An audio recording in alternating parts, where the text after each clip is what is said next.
I see it in my brain, and in my brain I don't think there's a theme. Cool. That works. Because my brain doesn't assign themes to parties. It just Hey, has that parties. works. Like Lauren said, the theme is my sister's home. We're celebrating that aspect. Okay. Everybody get over here. She didn't die, so no one will regret. Is that Mm-hmm. Is red the color of mourning? blood? Fair. Some cultures have red as the color of mourning, though. Some have white. Some wear black. Like, is there? Sure. Well, you know what the word of colors are, so you can base off that, I suppose. Well, apparently, like, we have What our are the colors master of the moon? seamstresses Yeah. costuming up all of us. She's gonna help us with our drip, so That would be something we gonna you be could ask looking the fly. Empress. Oh, alright, that's fine. Finish the plan. Regardless. Perfect. I- Don't ask the person we work for. Just Here's the thing. Has she asked her about anything? She has not talked to the Moon Empress at all since we got back to the material plane. I So, mean, okay. So she's not fake actually done creatures anything seems legit. communicating. not at this point. Perfect. This is the extent of her communication. 0. However, ha! Ha! Also, To be fair, we've been back in the material plane for like a week. So- fake creatures. Has So, it been a whole week? Wes, I also realize That's fair. we're in a large city, capital S city. There's a giant T-Rex behind you. Brings back some nostalgic memories. Sneak his toy. Well, so to give you context about if it's been a week or not, whenever we were fighting the hunter, 7 days prior to that was whenever we met with our storm giant friend. we were on. So I feel like it's been less than a week. Just been less than a week. Holy cow. Well, really, her only real orders were like spread the word of my radness And give me names. and give me names, cause Faye, and also like look out for the were creatures. It is the 15th. On the 11th, she was made an ambassadress. Of which at this point in time, 2 of those Riker has told Augustina don't do, so it's gonna be interesting no matter what. Alright. I forget. Were we meant to kill the were beasties, or what were we meant? What The were we implication- meant to do? Man. The implication Yes. is that we're supposed to help them get home. Oh right. Well. Quote unquote. Just make sure they're okay. But also, be careful. They're a little savage. Yeah, so.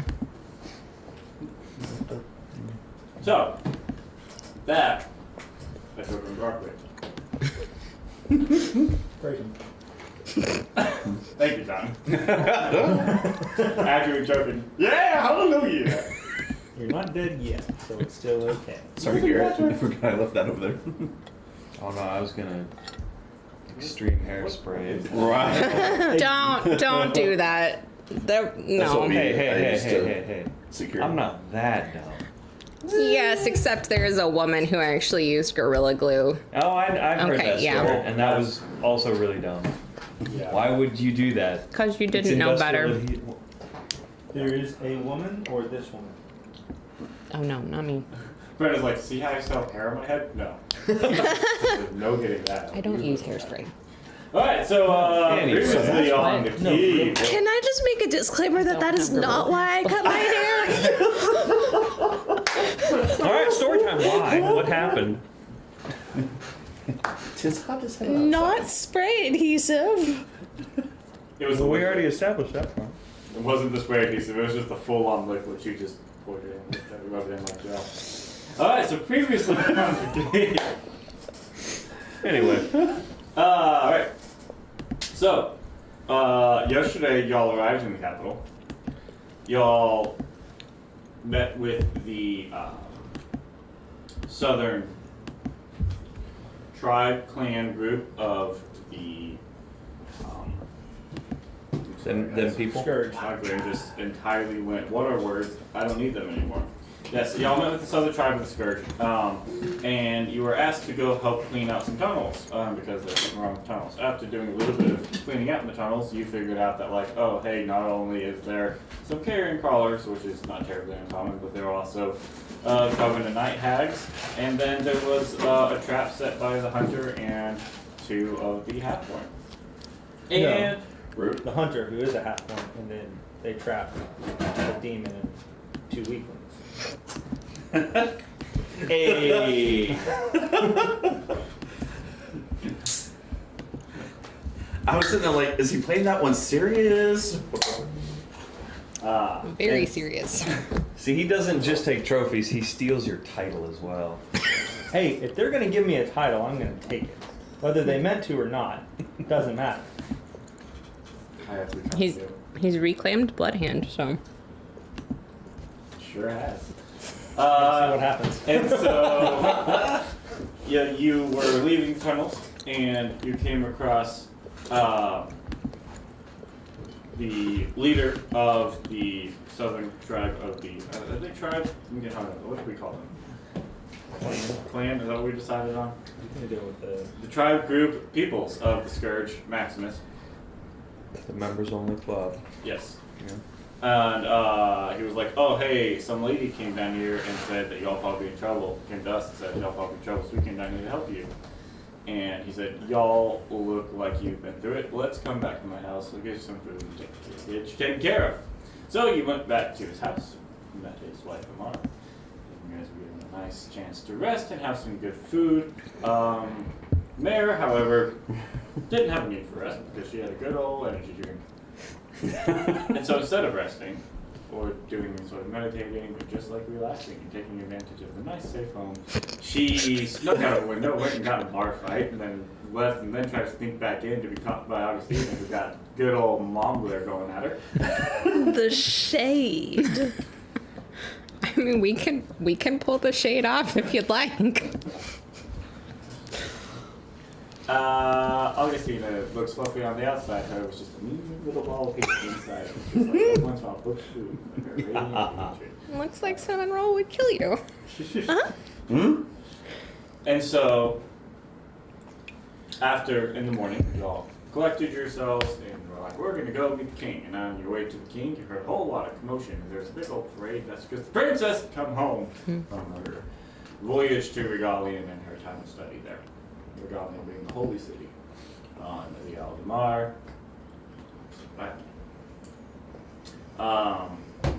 You sort of followed her procession and managed to work your way into the castle being, haha, I'm an ambassadress, and these are my people. With that, you worked your way in and got a meeting with the king, and he said, look, I'm so glad you're here. Sorry I don't have accommodations for you. Please stay at the super nice hotel on my behalf. And you bring tidings of not happiness. So maybe we talk about this tomorrow because I'm happy that my sister's home. He said, okay, we do that. And so then the next morning, after y'all went through a little bit of training session / just the whole thing, Mare got some information that made her a little sad. So she set up a memorial. And then in the morning, y'all went and you met with the king and a few other individuals. There was the leader of the military there. There was his steward, Drydell, was also in that meeting. There was the captain of the Princess's Guard who requested to be there as well. And there was a half-elf ranger who happened to be in the area and was a known friend of the crown, so he was also present.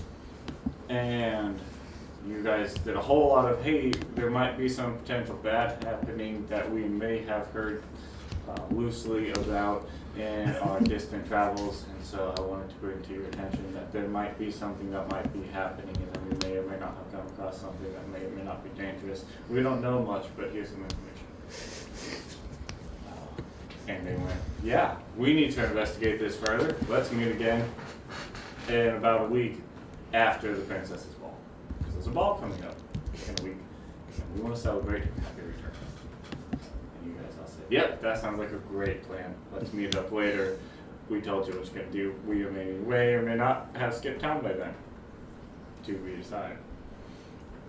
And so, y'all then were exiting the castle, and the ranger, Gabriel, decided, or asked if he could lead y'all out, and as he was leading you out, he requested a more private meeting outside of this fancy area. He suggested a tavern to meet around sundown, so y'all could talk with a little less pomp and circumstance, I suppose. Y'all agreed to that. And then as you were exiting and working your way back towards your hotel, a woman approached you. Very fine features, bronze skin, and she had this sort of crimson red hood pulled up and pulled down low over her sort of facial features. But as she got close, Riker, you recognized her first, and the rest of y'all from Riker's description of her did end up recognizing. As she got closer, you saw that there were two small tusks coming out. It was like a boar's type tusk coming out. And on her left one, there's a gold chain that went through the tusk and went through her ear. And you recognize this as Zalara. And as she comes up, she sort of like stands in front of you and goes, "Friend, I need help." And that's what we'll pick up. My hand is still at my sword, like I said 2 weeks ago. And so she just sort of walked and just sort of like standing in front of you, very defensive. Riker is going to not break stride, keep on walking, grab her arm, turn her around, and like push her as they're walking through the crowd. Are you being followed? I feel like I'm fairly good about spotting those things. Well, while they're having that conversation, as we're walking, Kari's going to keep her head on a swivel. No, Are we being followed, y'all? I'm gonna look around. Riker's going to relay, keep your eyes open. I would I also would like to look around subtly and see if we're being followed. Perception checks for those who wish to. I also want to just do a general insight check on Thing I her. can do. Trying to determine Is she alive? Or is she about to modified 20. I'm trying to determine how truthful she's being. So not just like, is she lying to us, but is there stuff that she's sort of talking around Okay. whenever we're Also, getting does into she some of have any- this? As you get into that, but right now, just sort of based off her general demeanor, that she's seeing like she's in trouble, she says. So we're trying to figure it out. Yeah, I guess to some extent, like if she's actually in trouble or if this is some sort of ruse that she's putting on. Okay. Thanks. Do she have any weapony things? Immediately as you look, no, you don't see it. So she's got It's a 17. 17. 20 perception, did you roll something? 23. 23, and you rolled a 20. I got a modified one. As y'all sort of immediately just go, what? Prairie dog? No, you don't see any immediate like attention onto y'all. Outside of some of her normal attention that you're able to pull past, it helps that her hair is not blue. Mare's hair's not really blue either at this point. That's what I'm saying. It helps that it's not. Oh, okay. So then like, but at the same time, it's as you're walking around, you'll be like, oh, that person is very vibrant. That person is also so like. Blue hair does not stand out so drastic in the capital as it does in like Bronze Light or something that's much like farmers and stuff. So, but I still don't see anything untoward. I'm going to drop back from the group about 10 paces and just follow at a kind of at a distance in case anybody tries to ambush us. Okay. She seems with that insight check. She seems honest. There does seem to be this like unsettledness about her, like, and you notice like as you're walking, like while she has her hood up and as Riker sort of pulls her, I imagine you're sort of the steps so behind. You do see that like the head does moving slightly as if she's like not doing a full like what's going on, like not a full scan, but she does seem to be a little on edge. I'm going to generally be keeping that up of just monitoring as she's talking or as she's doing stuff. Is she being completely truthful? Is she trying to hide things? Is she just obviously lying to us? Okay. So you sort of have her like tucked in and sort of escorting her, Riker, where you're leading her to. I mean, we're not. I'm mainly just trying to make this not stand out. Right. So if there is a tavern or someplace kind of out of the way, a place to get food, quote unquote, I just mean, get off the beaten path. It is like around noonish or so it is like relative lunchtime. So as you're walking, there are like you pass several, smaller streets, turnoffs, alleyways, but then there are also there are a couple of eating places and stuff you could go as well. Let's go get fantasy. Is someone after you? Well, that is. I don't know if they're after me yet or not, but I left father and followed your example. So if he hasn't realized that yet, he probably will soon. But that's why I don't know if he is taking up active pursuit because we pursued you. And I imagine he will pursue me as well. So what is your plan with coming to see us?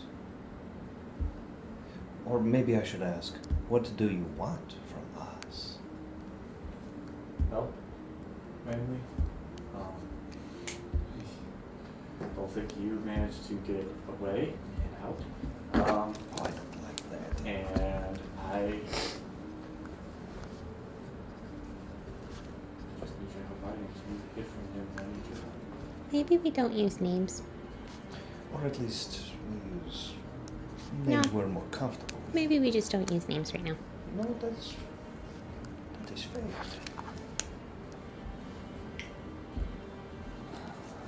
Have we found a place? I want some place that's corner, easy to see everyone going by, but hard to see in. So that is what Riker is looking for. It doesn't really matter what the flavor of food is. It's all about location, location, location. Oh man, I didn't want that for lunch. So are you They looking don't for? eat. Okay, so here's That was out of character. here's my question, Riker. 100% believe it could You're be looking right. for a place that's hard to see in, that has a very distinct seating situation.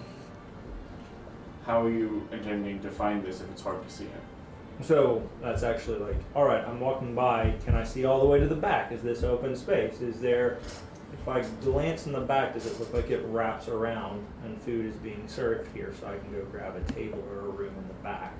Or is it a tavern where you have to walk in before you can actually see anything?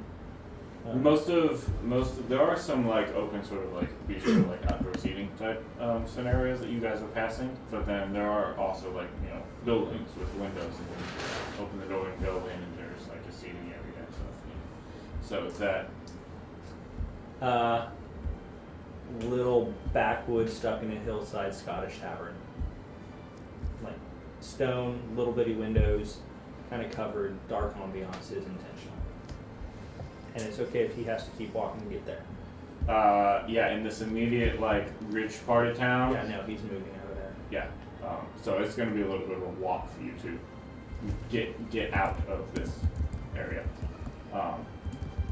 But if that's where you end up leading her, then Do you can have start. anything on you that he might be able to follow your scent, as it were? Any gifts, any item that he knows you have?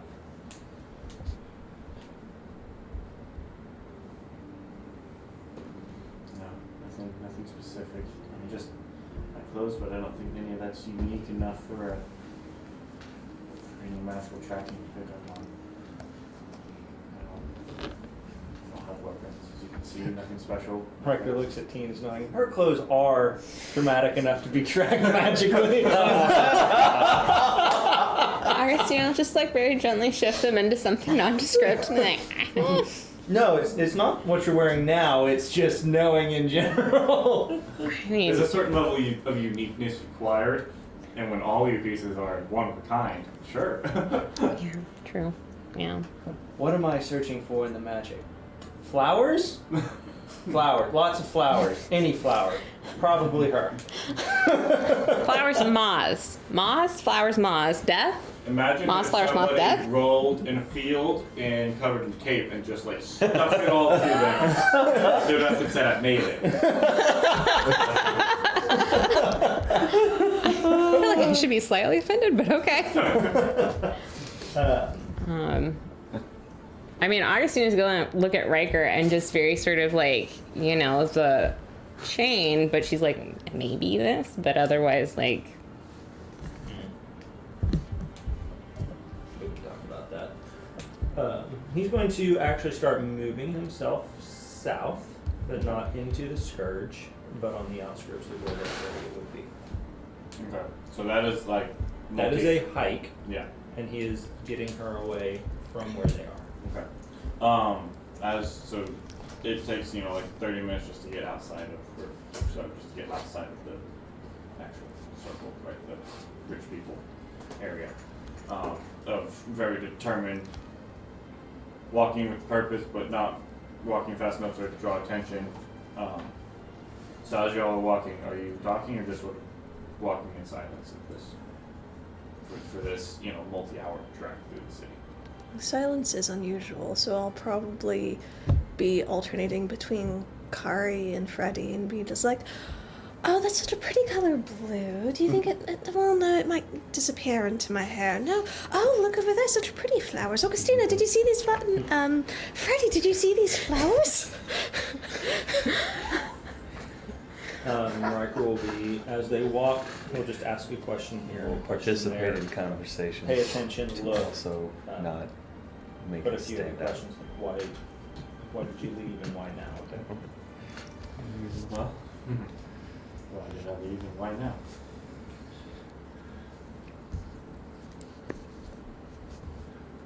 Before, earlier, Father's whole intent was to bring you in. He wanted you to come back.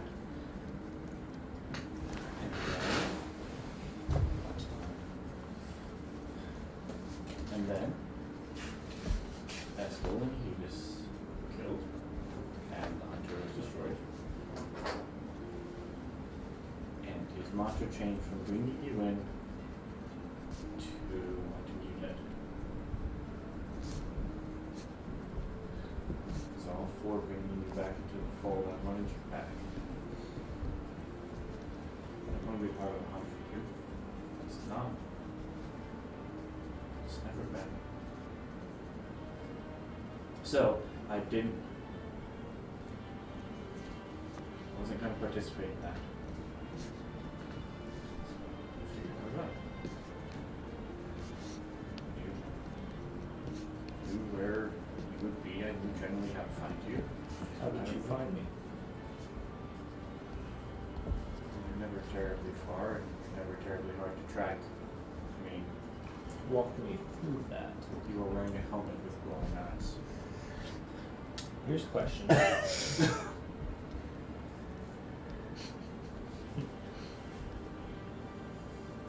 You're 7 feet tall. and you names. Big man. You're 7 feet tall and you have glowing eyes and you're walking alongside the savior. Do Your art I is not- buy that, or do I feel like there's other things at work? What do you mean? As in, like, hey, you're 7 feet tall, you're walking by a satyr, I know it's you, ha ha ha. Or is it like, yeah, I've totally been tracking you with magical means and purposes and intents, and I'm saying this, but I definitely mean something else. Where's the magical GPS Right logo? there. Natural one. Can I? Because I've been trying to keep up an insight checker. Is the 17 just holding at this point, or? Yeah, I mean, she seems in the same range of honesty, yeah. So it's How did you know who to go talk to? for what?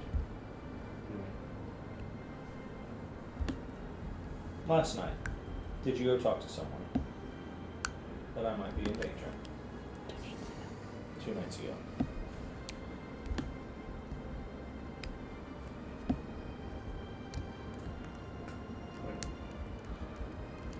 Are we still walking at this point? Answer Are the you- question. You are referencing a trying to remember as well. Yeah, I'm trying to remember what you're saying, sorry. She came and talked to someone came and talked to And Maximus. we came and talked to Maximus, who Right. looked like, Yeah. oh yeah, Yeah, that's it. sorry for that, thank you. How did I know? Because I knew that the hunter was in the area, I knew that he was setting a trap. And I knew when you came back to the cabin, you could start with your old group. How did you know that was my old group and who else knows? No one else knows, I kept that to myself. That's why you're not terribly hard for me to track, you're good at that. That's why Father originally put me on the task to find you. He put most of us on the task to find you, but that's why I only found you. Good at finding people, good at tracking, good at people. I kept that information. Figured that's where you'd be. That's how I knew when you first came by and visited, when you walked by the river so long ago. You walked into the city, walked around a little bit, and left. That's how I knew how to find you, Bronzeslave. Your movements aren't totally foreign to me once I got that first. Once I was first able to figure out where you were after your first revisit, I able to keep a rough idea. There was for a little while. Father was having the Charles try to scry on you, try to look in. That's how I knew that you left the city. That's how I knew that you left the company and got on a boat. Then he was having a harder time finding you through the scry, which personally I was okay with. To me, the less he knew of your direct movements, the better. The hunter wanted to, he was tasked with bringing you in. He was going to kill all of your friends, and he wanted to bring you in. That was his goal. I was trying to not have, I wanted you to come back, but I didn't want you to have such drastic things happen as well. There's no reason for all of your friends to get hurt. I just wanted you back, but then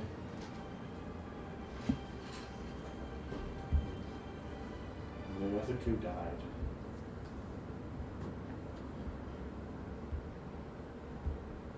You've always been a little aggressive, always had a penance for wrath, but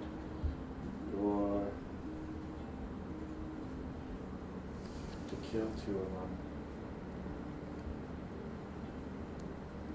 I guess Father thinks that there's no bringing you back now.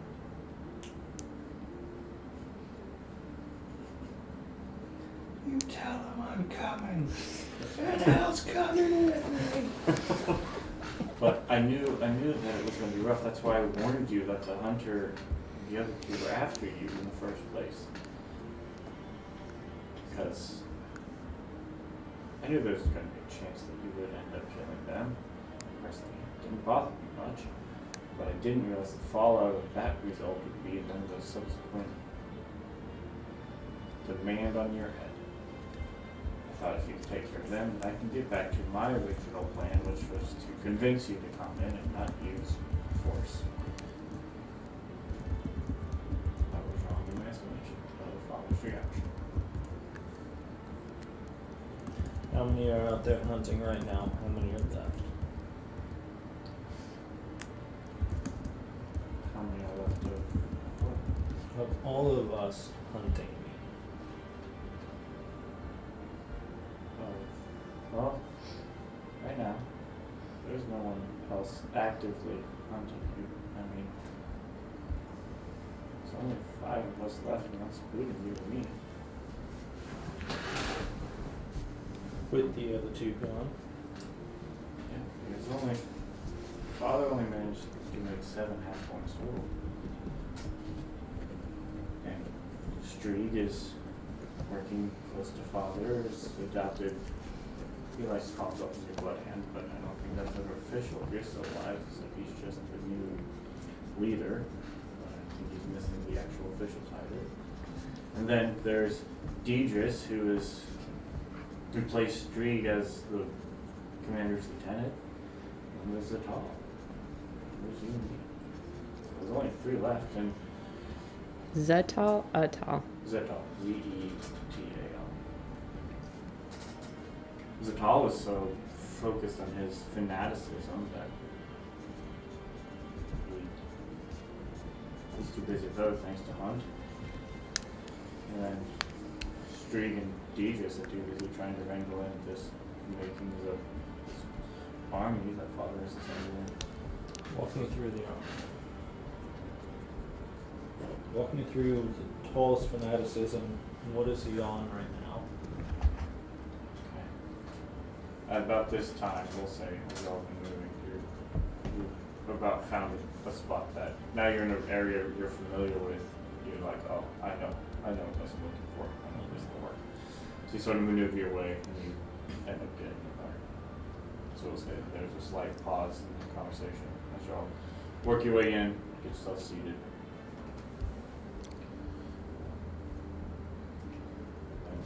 As you're all sort of begin settling in, walk you through the army? Is that what the military? Is that what? Right. Okay. You don't remember those things. So, details. There's a lot of them. Let's start with specifics. There's a lot of information. I don't know how much you want to know. I don't know where to begin. So, the army. The army is, what are you curious about? What it's made up of? Who's in it? How big How it is? many? What is it made of, and for what purpose to start with? Yes. How many? The manyest complicated. I mean, what it's made of? It was originally made up of father convincing orcs and goblins to be a part of it. It is made up of, I don't even know how many skeletons and undead. And until recently, it was made up of fiends being pulled in. Right before I left, there was a tall said he couldn't bring any more in, so we haven't. But it's part that he's trying to figure all that out. He's blaming father. He's blaming father's lack of faith or belief or something. I'm not sure entirely, but there's how many? I don't know. I can tell you. I can show you. I can walk you right to it. There's a fortification, a fortress, a stronghold underneath the city right now. Within that very building, there's some fiends, and I know that there are a few orcs and goblins in there as well. I think there might be some undead. I don't know if they're. I think there's some skeletons. I don't know if they've been animated currently or not. I know Deidre spends a lot of his time there as well. That seems to be his thing. He resides with Streak. He finds Streak arrogant, which we all can agree to. So the number, I don't know. I know that is what is immediately around here, but throughout, I have no idea. Is there a purpose? Purpose for this whole thing? Is that what you're... You mentioned your father's faith. What is it he is trying to be faithful to? The purpose of all of this is to bring Orcus here. He wants to come down. He tried again. He's apparently tried before a long time ago and failed, and now he's trying again. So he needs an army here ready and waiting for his arrival. It's part of this whole thing. So this fanaticism, Zadal is fanatic by all accounts. What of you? Father doesn't strike me as a fanatic, but Father has been blessed and given gifts by Orcus, but I feel like his servitude is more required. I feel like he's more scared of Orcus than a fanatical follower.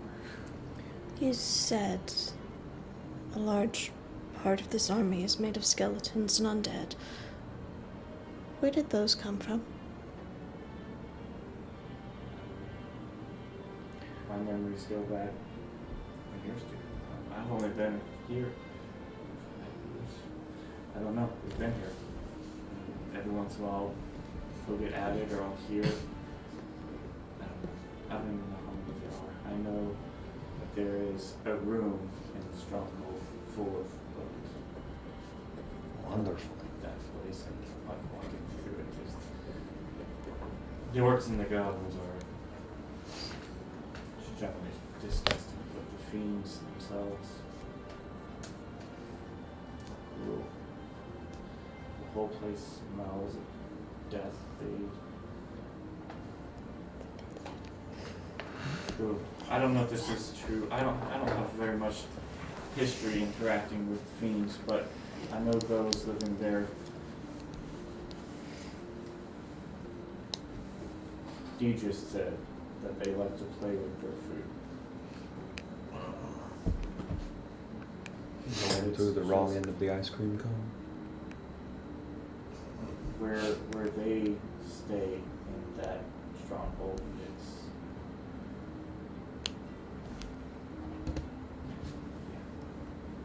screams. I don't like it. I've only had to go through that room once, and I don't travel there often. I try to not ever go in that room. It's I think that's where some of the skeletons might go. You call him father. Is he truly your father, or is that like a title kind of thing? I just want to understand, you know. We call him Father because he was the one who made the Half-Borns. That's the name that we were told to call him just innately. I'm not sure. Surely someone as sneaky as you knows what his other name might be. It's dried up. Cured and dried up. He's the student.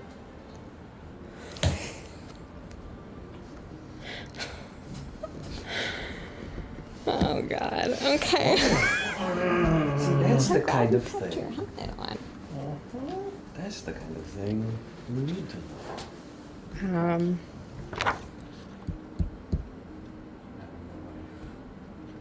why I'm scared.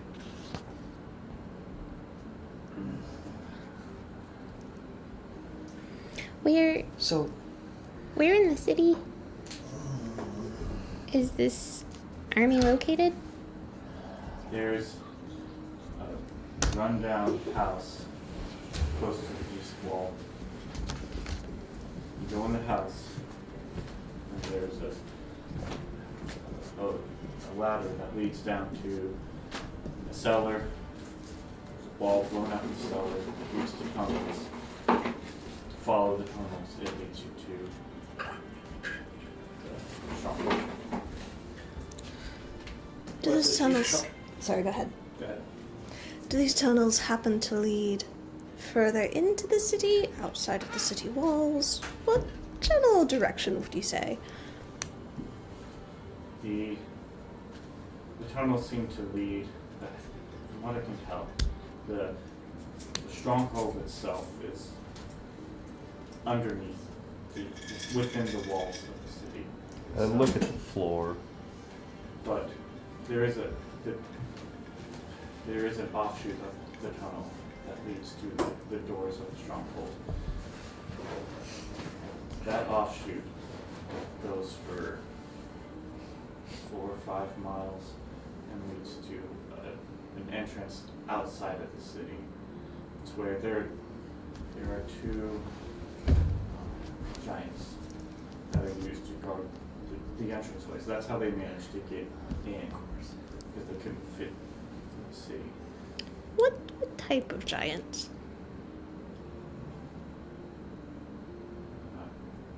Well versed in giants. I know they're I mean, do they big, fat, and disgusting. Sure. Does that tell us anything about they what shoot kind of lightning giants they might bolts be? Like let's call it nature.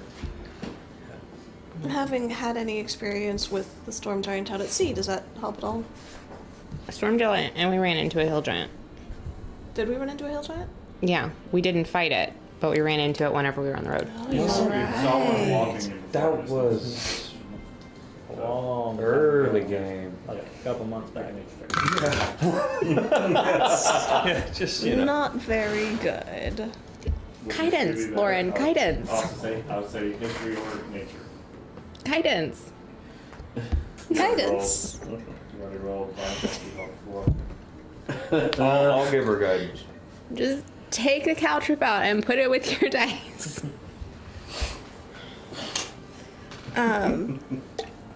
That's 6. Cool. I mean, I don't think you could describe the storm giant as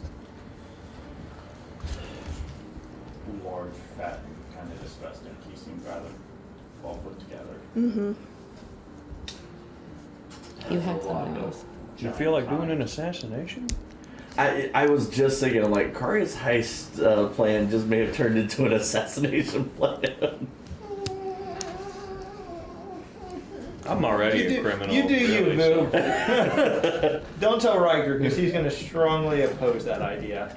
So, Yes, from what I'm hearing, Wes, No, she's do share ideas. describing So we know when you're going to where do this a bad is. one. And Riker is close to the Scourge. He knows the tunnels mhm. and how he transversed. Does it sound like, one, is he able to picture the location of where that is? No, this sounds. She's describing doesn't sound like any of the tunnels you've walked through. So you imagine. You get a general idea. You have a good rough idea how deep the general tunnels and sewers and such are. You know, maintenance tunnels and stuff underneath the city. If there is a whole tunnel that leads to an entire stronghold underneath the city, you imagine it probably has to be deeper because there's not enough room in the maintenance tunnels and sewers underneath the streets to fit an entire fortress that nobody would notice. We need a dwarf who can navigate tunnels. That'd be helpful. If we were to sketch out like a rough, you know, using swizzle sticks and sugar packets on the table similar to this, where would she estimate that this location is at? The stronghold? Yeah. Roll for napkin drawing. She would estimate that the entrance. Yeah, I like this. This would be fun. She would estimate that the house for where you go in, like the sort of rundown house, is probably. Make sure I'm looking at my map correctly. This is north, so this would be east. Right, yeah. So close to the wall, so somewhere over there. Outside or inside? Inside the wall. So the house is inside the wall. Close, it's fairly close to it. It's a rundown. And then she would estimate that the city, that the stronghold would be. Well, I imagine she knows where that house is because she's gone through there before, right? Yeah, she said that she could tell you or show you. Okay. and take you to it. Um, It's fine. Okay, I'm not going there yet. She said that probably be something like this. so when we were walking around in the sewers, and Riker may have a better perspective of this than any of us, how close did we actually get to those locations? You stay generally in like this area over here. Okay. Because you weren't in them very deep. It was very But- close to. But we found night hags out there. So, one of the things though too. And there are all sorts of, like, along all the walls, there are jettisons. What is the new white piece of paper? That's your stronghold underneath the city. That's where she estimates Rikers used those tunnels to move up to the northern plan. Mhm. Do the tunnels basically go over it?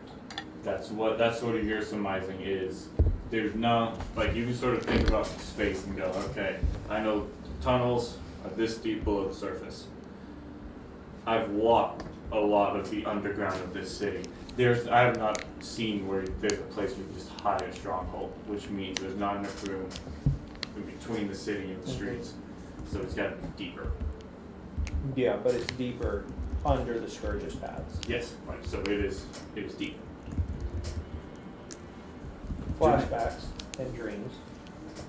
When Riker came out, he ran the way she describes that long tunnel. Is that the one that he came out of? Riker came out into the city itself, right? Yes. The long tunnels she's describing lead outside the city. So the way she's describing it is there seems to be this sort of cavern tunnel leading from the house, from the surface house. It leads down to the stronghold. At one point, that sort of Y's, T's off, does whatever. A jettison off of that leads miles outside the city, which is a big enough tunnel that will allow for things like giants to manage to walk in. So you're not trying to fit a giant down a ladder in the house. As we're talking, can Kari pull out some of her paper and start generally sketching some of this stuff, making basically a crude map of locations, kind of like this. Yeah, I'm sure. But Free to write on your own paper. yeah.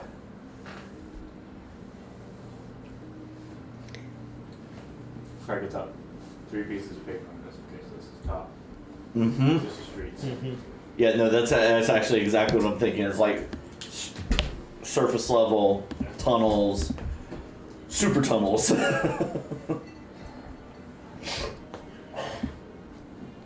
Do you know, is there any specific play that they start? I'm guessing if they try to bring Orcus back, there is a play. Are you aware? What I know, they're having trouble getting him through the wall that the gods set up around this point. He's not a god, so technically he can come through, but it's just his power teeters on godlike, and so it's trying to tear a hole big enough to allow him to come through. That's what they've been working on.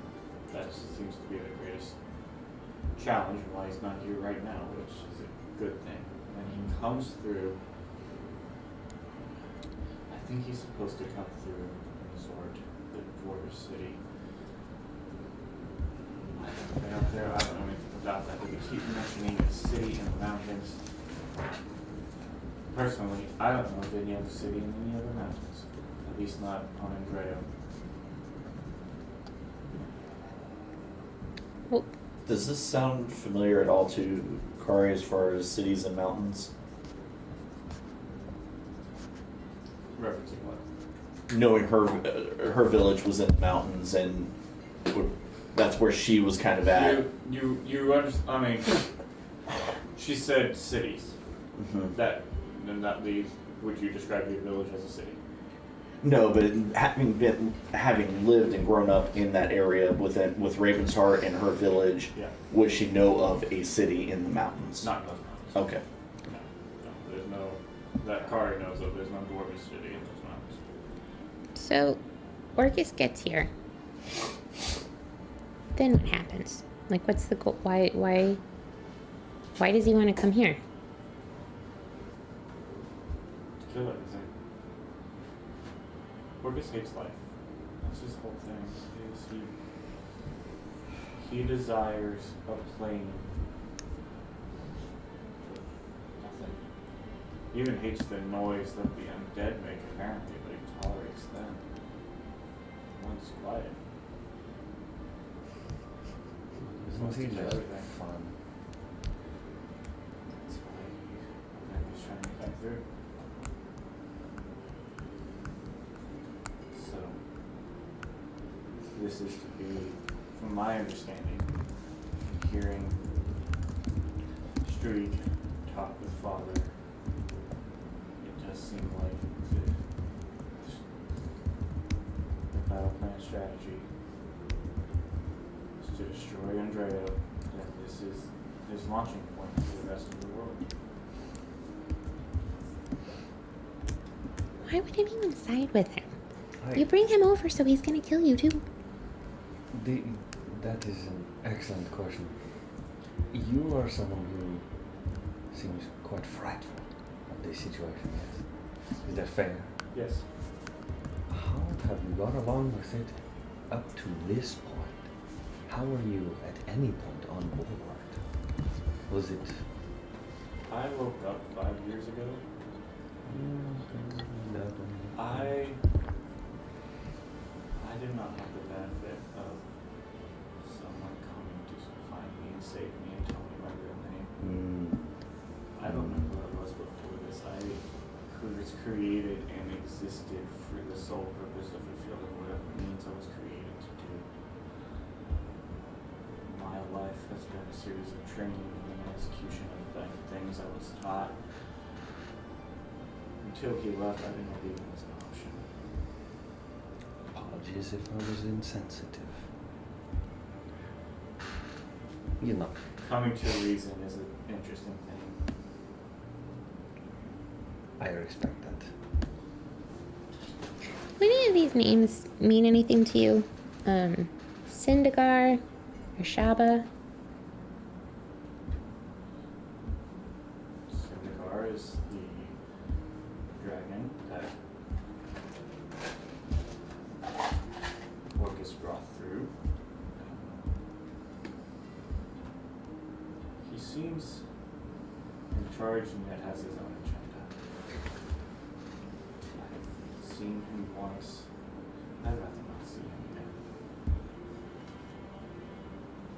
He does not like the sun. He stays in darkness. That may help you guys. That may help us.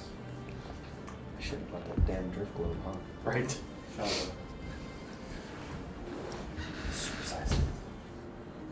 Well, no. Give me your energy. That is the name of a demon, so I would not ever carefully. I believe that name ties to a Marlith.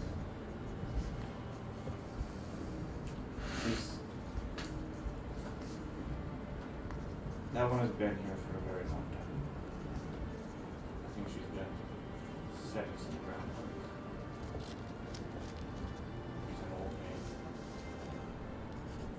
But she's not in charge. She's powerful. She works closely with those who are in charge. Cool. What about the Titans?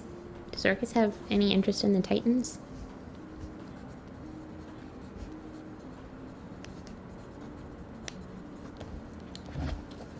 I think there's a loose plan. I don't know. I've heard rumors. We in the capital here are not tasked with making this a reality, so I don't know much about it. But I've heard rumors that Orcus chose Andrea as his resurgence because of the Titan buried here. He thinks if he can bring that back to life, he'll have a very powerful undead creature to spearhead his conquering campaign. I don't know if any of that's true. I don't know if there's a Titan buried here. I don't know anything about that. But if that's true, that seems. I don't know if Orcus can bring a Titan back and let the gods do it. Maybe he can. I don't know. There is another.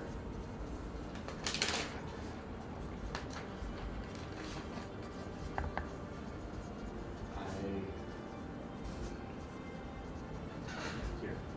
She grabs some like as we're moving things out, she takes and she maneuvers some of the things on the table. She spells out something, says, name of the demon.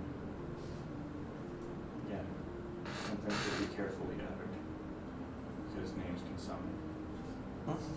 This one came through with Syndergaard. From what I can tell, he's the one leading the fiends. And she spells out B-A-K-G-A-S.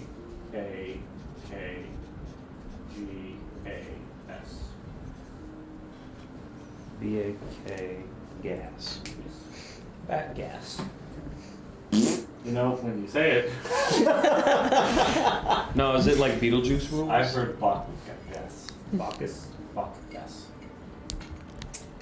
But she spells it out, doesn't Yes. say it, so. Or like an umlaut or something. Out there, sir. So you're saying bat gas is coming? Oh, to be fair, Stay away from the beans! to be fair, that is not his name, so that is something you could. We'll just call him Fart for now. I think that is entirely appropriate. It's a powerful fault then. He put some real stank on it. So you can put some stank on that one. I don't know where he is at. I do know I can't wait for the reveal where that's actually buried. he burns the ground he walks on here. Emanates evil from what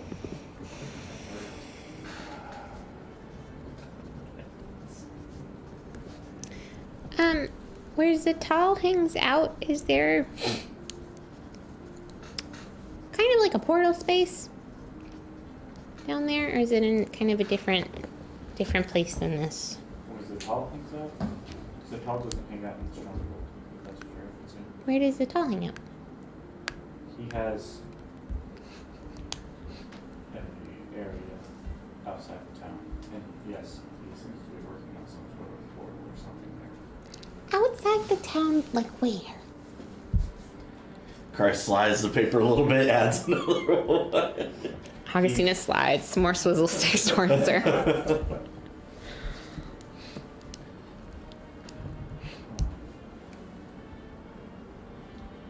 Mainly closer to the Murdoch Mountains, more to the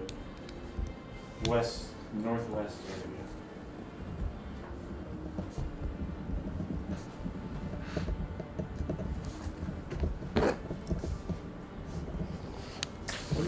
We need to add some pins to our board, y'all.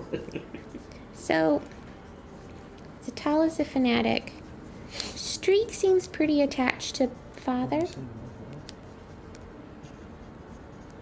Street is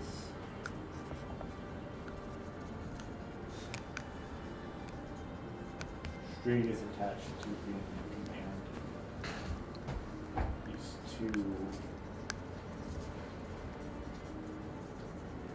too proud and arrogant to be anything less than the first. He hated being your second. He was terribly upset when you left. I mean, he's still the silver mantle. And I mean, even with that, I know Deidris is jealous of the position that Street holds.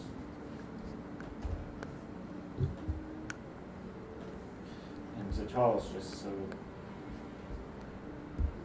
singularly focused, it seems to consume all of his thoughts.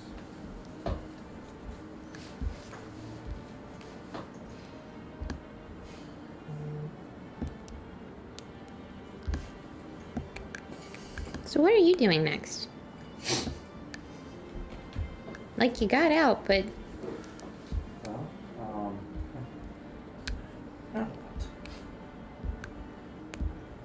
I'll need somebody else.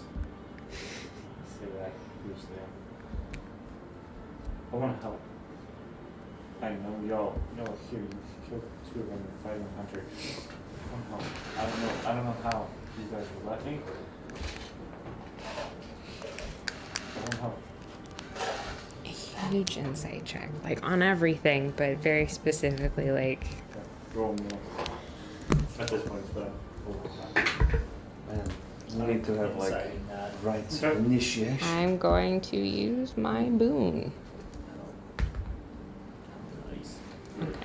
D10? Yes. Yeah. 21. Can we call your boon Daniel? 21 insight? If that's what you would like to call the boon. Russell's my sure. crowbar. We can call the boon Daniel, yes. What was your 21. 21? Both 21s? Oh, nice.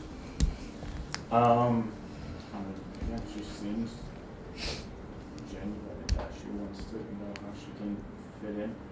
And she definitely has showed up and said, hey, how can I help? It seems like everything she said has been very upfront. She doesn't seem to be withholding anything. Any questions they all have asked, she seems very forward in answering. One more quick question Oh, I've got a bunch, but sure, just one. from me for now, before I pass you over to Augustina's tender mercies. God have mercy on your soul. I've been following golf. I mean, that goes for you too, Aware yeah. of my own error. I don't like that at all. I don't know what they're talking about. What can you tell us about the obelisks and how they function?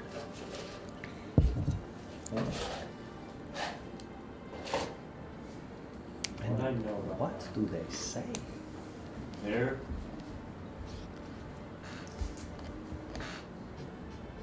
supposed to help with the initial part of the invasion. I don't know exactly what that means, but I know whenever all the pieces are set, I think they're supposed to do something that signals the soon arrival of Orcus. I don't know what it means, but I know whenever they do whatever it is that they're due,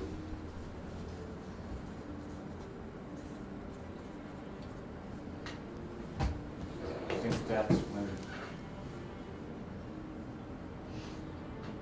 things start to be. I think cities burn. I don't know, but I know whenever it's. I think they're supposed to do whatever they do. I don't think they're waiting on Orcus. I think they're waiting on another command, and I don't know what that command is or what that trigger is. But I know when they show up, they're always escorted by other fiends. They're brought through by fiends. They're placed That for tracks. a purpose. But I don't know what they don't tell me these things. So, if they were altered, destroyed, removed, Yes, how do we break these pieces of shit?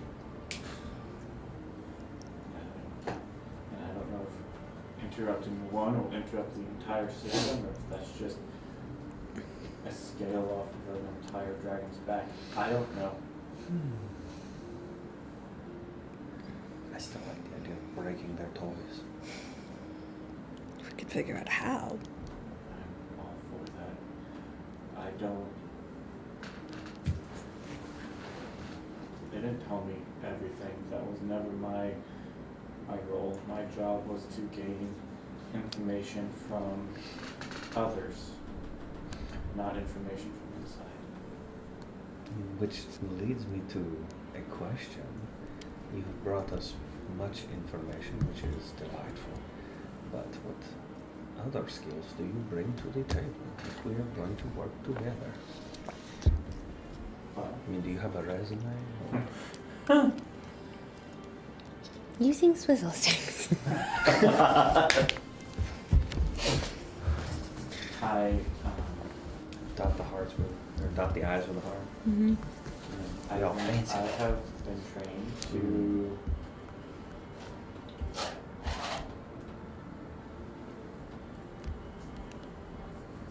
I don't know. She's taking a long time for the answers. That may hurt your chances of being hired. well, I was trained, but by a succubus to learn the best way to gain information from people. That is what I don't need details. That's fine. Details are good. I am not totally unfamiliar with y'all's current living arrangements. So did you see how I got screwed over on the trick I was trying to Maybe get? we'll like just bring it back. Bring it back. That wasn't meant to actually be. I have Them was jokes. had conversations with leaders, powerful political figures from other lands and here trying I was tasked with getting information. And sometimes my skills require a more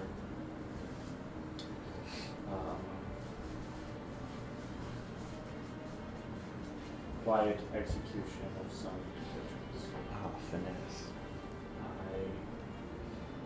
My job is people.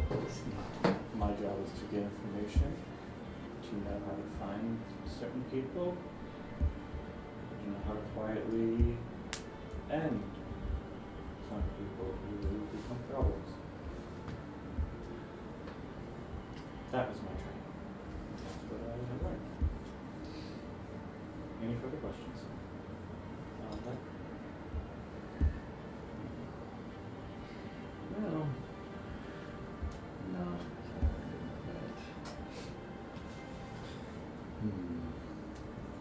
How many cities and areas?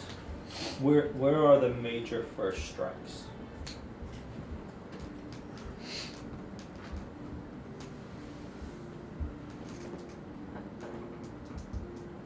The capital. I don't think so. There's a fortress underneath the capital loaded with armies. I don't think the capital is the first strike. It's going to be their base. Okay, they didn't bring me into a lot of this. Anything I know is because I walked by and I overheard. Streak and I don't have the same relationship that you and I had. You and I were able to sit down and talk and I call us friends. Streak is not my friend, therefore I don't get to know details from him.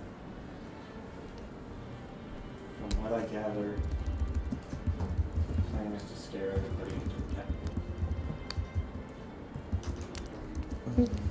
You No. put everybody in the walls and then they're gathered and easier to. Because Orcus is supposed to come through the mountains. I think the plan is to scare people into the city's walls. Get everybody from outside. Does the name Barry mean anything to you? He's a charming fiend, you see. He's a fiend, you see. I was not saying charming per I se. don't know I was about doing a name drop. Barry, but the charming fiend, yeah, he's the leader of the thieves guild. Yeah, they're a bunch of assholes. Is he connected to you guys at all? No. Because he has a hard on for walled cities. So He likes to think there is. I like that too. He thinks he's a bigger player in the game, but he doesn't even know it's being played. Sounds about right. He still needs to die. I like that answer too. You might change Our- the priority. He might go to 2 instead of 1, but Yes. so the cities. Do you agree with that notion of Barry must die? This is important for your interview. I couldn't care less about Barry one way or another, so if we gotta kill him, I'm totally fine with that. Okay, saved it at the end. So all the walled cities, the major cities are. They are not protections. You are funneling people in and unleashing hell from. I think they're Underneath going the ground. to be existing as false sanctuaries. Is Sonadauer a walled city? We never established that. I don't think there's. Okay. Based off your knowledge and your skills of gaining knowledge in our conversations and remembering all the conversations we've had that I do not comprehend or remember, are there armies underneath each city? And walk me through. From what I understand, there are small outposts and strongholds like the one beneath this city throughout the country. That's why I don't know how big this army that's been assembled is, because it's all scattered in pockets. Whenever this thing starts, it's not going to start as a wave going out of an area. It's going to start with the ground exploding beneath people. Augustine is gonna pull out one of the sheets of sending paper and just start like very tiny handwriting, like writing notes out of all of this stuff as we're going through. Are you writing that out to the Empress? No, That is not I a don't. question. Rachel will just take note and ask later. You can write it all out. She's- He's not I mean, about to she's- ask with Alara right there what it is. No, and like at the top, it's just kind of a update. Dear Empress, allow me No, it just up at the top, it's just like update from your friends, the misadventurers. Dear Mommy Empress, allow me to tell you. No, no, Empress. no. That implies some Empress, I am strange. just writing you No. to inform you that the ambassadress and her bodyguard and her new bodyguards will be moving residence permanently to the Feywild. I mean, Dear Empress, I would like you to put a tag over anybody come here, abandon all hope, all ye do enter. Your were animals are about to die. All right. If you want your were animals to make it home safe, go ahead and join forces with us. This Let's get the plane Orcus. has been condemned Oh. for demolition. How would you There's love the an Moon infestation Empress of helping undead fight and against demons. Orcus? Like that's. that would be interesting. Maybe she can get Interesting. Orcus to make a deal. Deal or no deal? Let's make a deal. All right, Let's turn this into a Orcus, game your turn to spin the wheel. Well, you pick what is behind door 1, 2, or 3. You chose number 3. Now, do you want to trade with someone in the audience? Does anyone have a paperclip? Also, now there's a fourth door. Do you want to switch doors? So, This is. What time are we looking at? How long has this been? It was lunch-ish time. it was lunchish so- after your walk and journey. It's probably like 3, 4 o'clock. Probably like 4 o'clock, yeah. And when are we supposed to meet Corinne? Hey, when that happens. Around sundown, it is. Sundown probably happens around 8. 7, Okay. 8. You're on the tailing ends of summer coming into fall. The very first thing I need to know from you who gathers information, should you want to help, which I truly believe you do, and I want you out of that hellhole of a situation. There are good people in this town who need to keep living, which means we need to know the enemies we are facing and the weaknesses that they have. So based off your knowledge and based off your wisdom, the first thing I need is a list of those who are our enemies and maybe how to defeat them, as well as the strengths and boons of Strieg, Deidris, and Zatal. And if maybe Idris, just by nature of his dislike of his position, would be open to some changing arrangements in his alliances. Or the removal of people above him. If we can't get him, maybe we can get him to stand idly by while someone eradicates the one standing in his way. But I'm not asking you to put yourself in a dangerous position right now. Deidris is most likely in that stronghold. He spends, if he's not out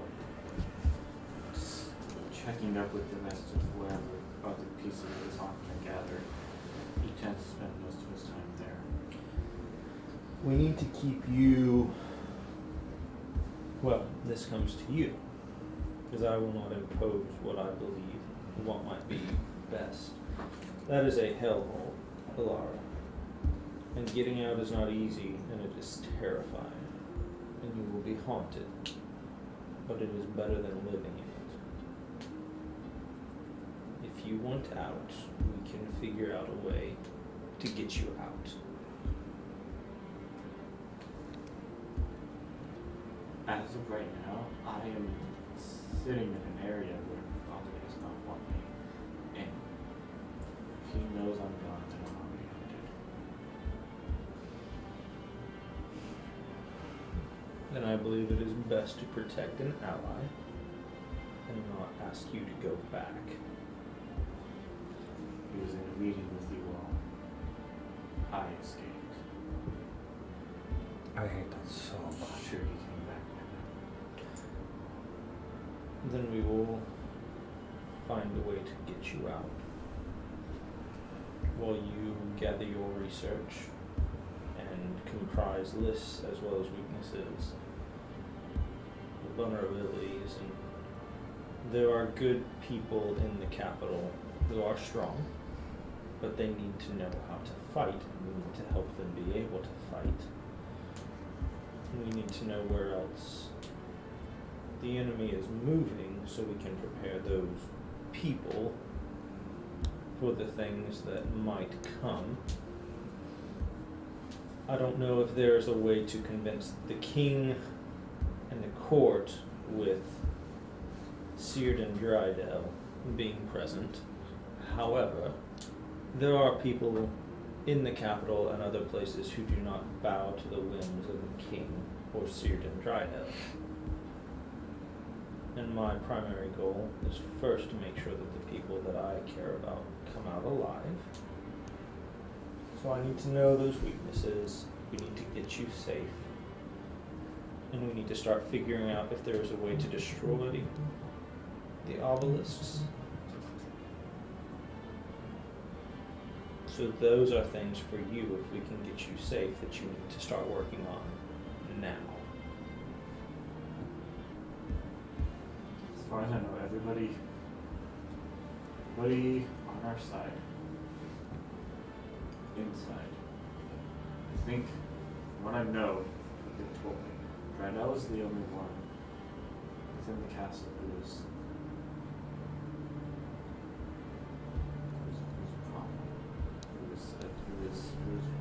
working with difficulties. Streak is generally very close to his side, so he knows ins and outs of the castle. I don't think Deidris expect any time where I knows that Hal doesn't. I think those are the immediate ones here in this city. Not counting, of course, the collection of creatures in a stronghold beneath us, the one who guards the house. I could ask a question. How would your father react if two of his underlings were to, particularly those two, were to suddenly go missing? Would that speed up his plans or slow them down immensely?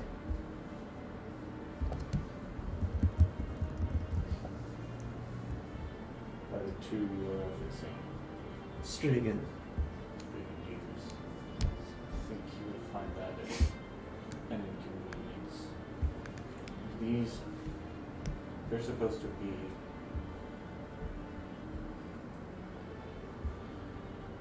leading large portions of this assembled army. It would be replaced, but not easily. Zatal's working on a portal. Zatal would be a problem.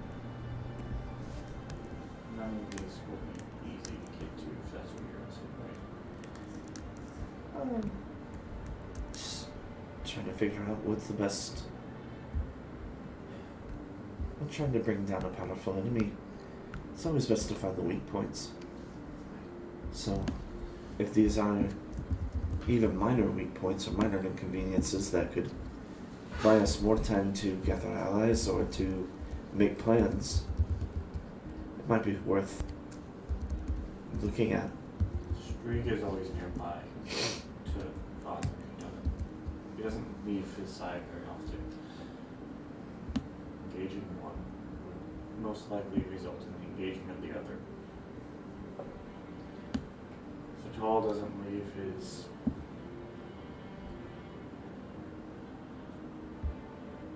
sanctuary, this area. He's so focused on that. He keeps undead and a couple of fiends around, lesser demons to help him in his menial tasks, but the only person who stays mobile right now is Deidris. He's moves about, trying to check up on things, but tracking him down and finding him,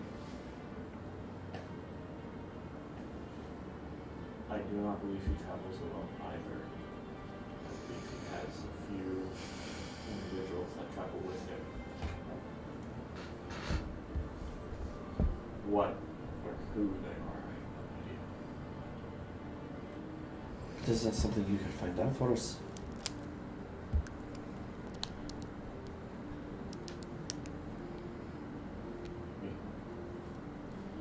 Like I said, I was good at finding out things from outside of the circle.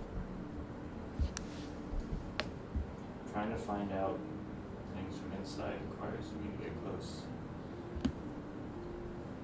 And if they know that I'm not an ally anymore, getting close would be very difficult. I can try. But those who Deidris meets with or travels with, from what I gather, he moves from stronghold to stronghold.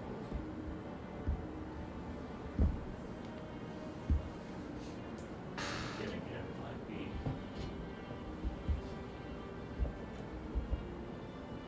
not easy, but I can certainly try to figure out what he's doing. That's something worth considering. Did you have something else? No, Riker is thinking though about potential hiding places for her, either within Yeah. the Northern Scourge clan area, like not in their homes, but in their territory, if you will, or something like that, or on the outskirts, someplace that he could also then go schedule a conversation with Maximus, because he's not gonna, or Marcus, because he's not gonna put her next to the Southern Scourge. But those are the only groups of people he currently has access to in the city. And so he needs to start thinking of ways to get her out. And so conversation later with Kari for the Ravens, if that would be a possibility. Or if anyone else knows anybody. I was thinking So about out of game, what Augustine is writing, she's going to be sending to Ballasfar. I was correct in my assumption. So that's another possible Mm-hmm. connection. Yes. Augustina is going to ask if the fallen warrior means anything to Alara, and if Cass the Bloodied Handed is connected to this at all.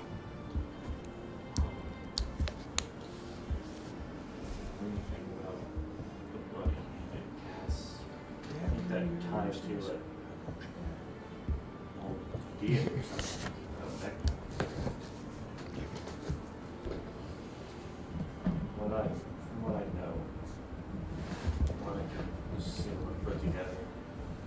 the naming of Commander of the Blood Hand is a soft mockery of darkness.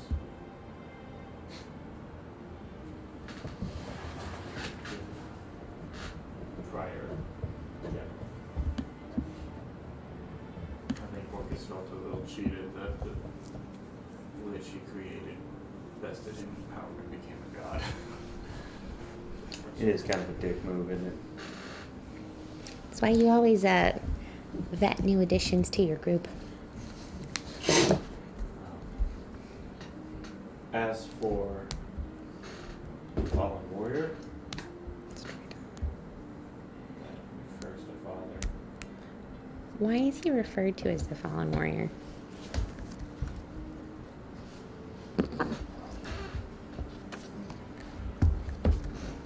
I don't know all the history.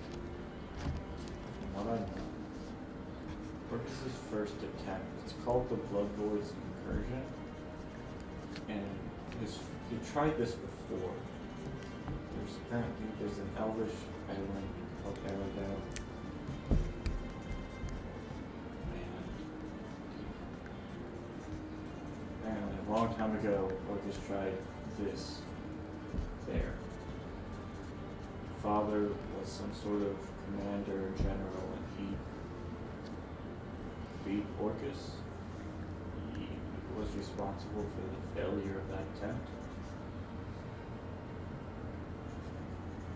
But somehow Orcus tricked him, I don't know. Orcus played some game. He tricked him into his service. And Father left the island. Yes, found his way here. But apparently that's why it's called the Fallen Warrior. Used to be great.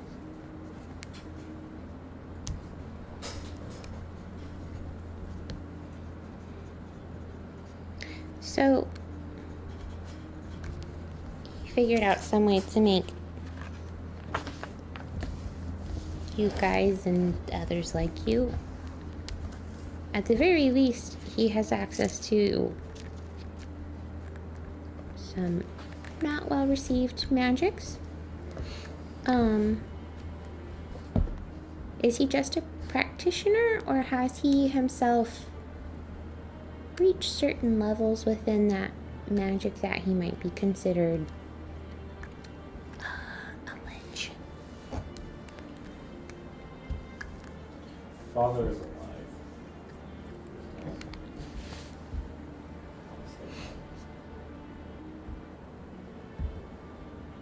Most of the time, Father is alive.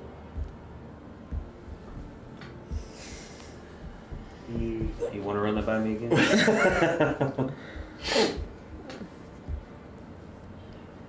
The process of creating us, I believe, was a impartment of knowledge by Orcus to him.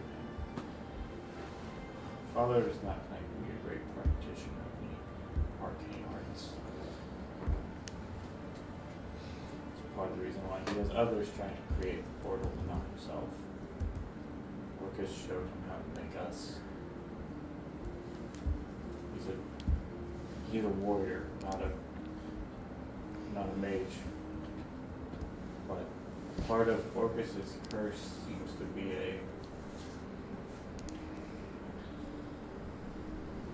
there are times, and I think it's how Orcus keeps his control of the Father. There are times when he becomes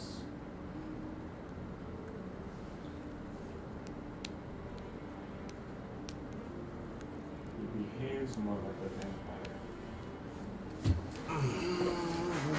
But it's not all the time. He can be in the day, he can move around, but then it seems like there are times when he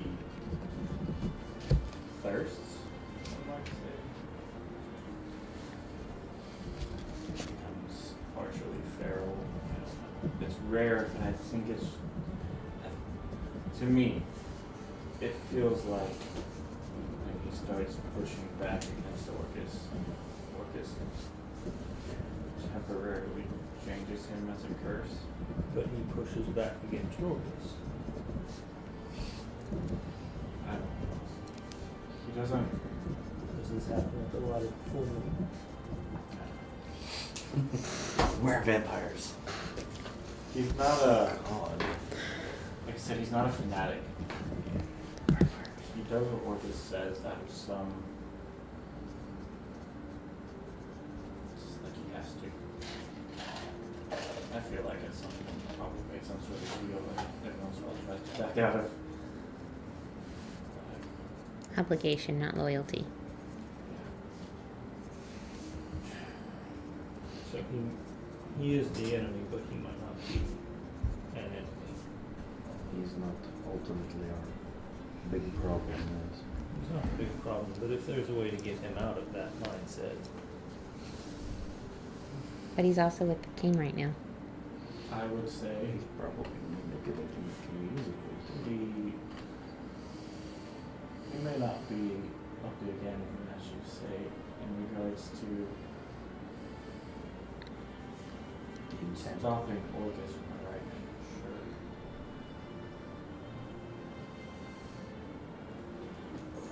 But he's your big enemy.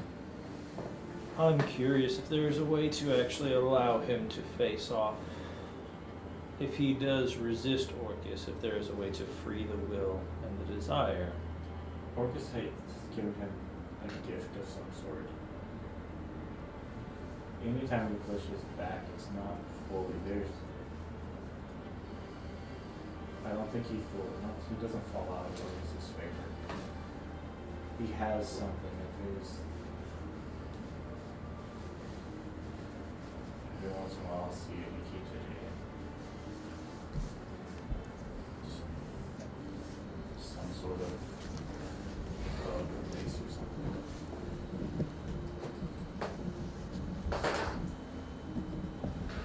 Father's not out of Orcus's favor. I think sometimes he just is unhappy with the arrangement that they have. So there is no freeing him, and he therefore needs to be removed from his position. I like that one. I wonder if he wouldn't like it as well. Drop a piano on him, see what happens. A lot better settled. Definitely would do some damage. Accidents happen. Accident. I like this idea. Sorry, I've been drinking this whole time. I will So say, you could accidentally run into your knife. your current living I situation mean, not me. Of course. It's not is surprisingly safe.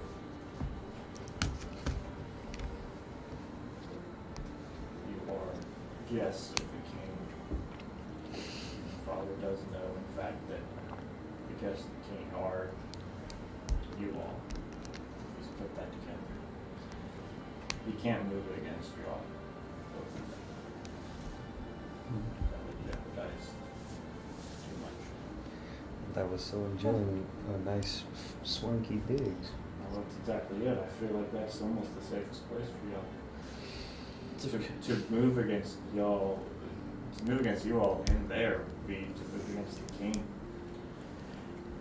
And Go what ahead. what power is it the king has that Dryden still needs? He needs to keep the status quo even and to present that the king is a strong place. That this is, and what the king says is secure is secure. If the king and his people are viewed as weak, when everything happens, they're not going to flee to his protection. Oh, I just had a bad idea. He has to keep up the Keep it to king's yourself right now. illusion of control as long as possible.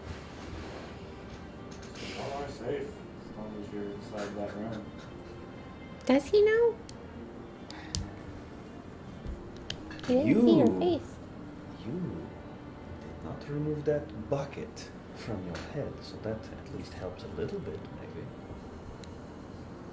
I mean, he knows we are us. He's just looking at Alara Riker and just trying to get a read on. She's like, yeah, that makes sense. Or like, yeah, that's kind of pathetic. For what? I didn't remove my helmet. It's Father was in on the scrying that saw you on the ship. He's seen loosely the rest of you. Like you said, some of you are a little different. Yo. If Father hasn't put it together yet, he might have fooled you wrong. I like to think he's an idiot, but I know he's definitely not.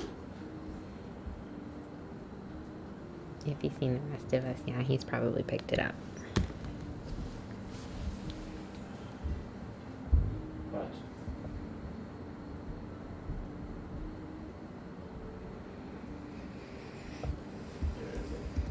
you shall have something to say.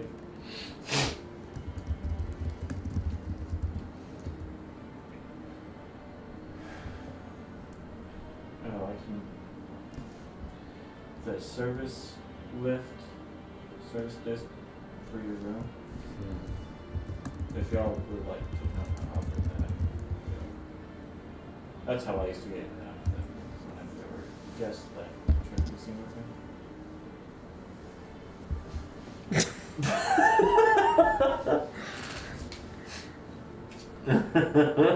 Don't play games with me.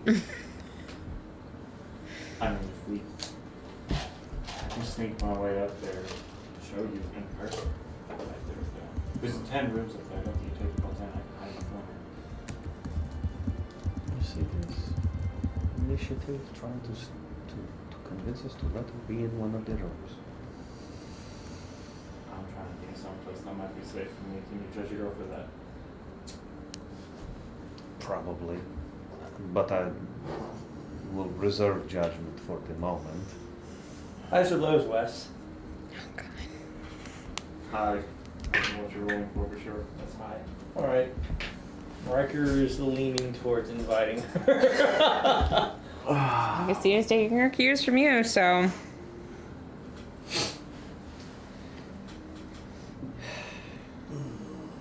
know how to lock doors. I don't know. Sure, yeah. Riker's not said anything.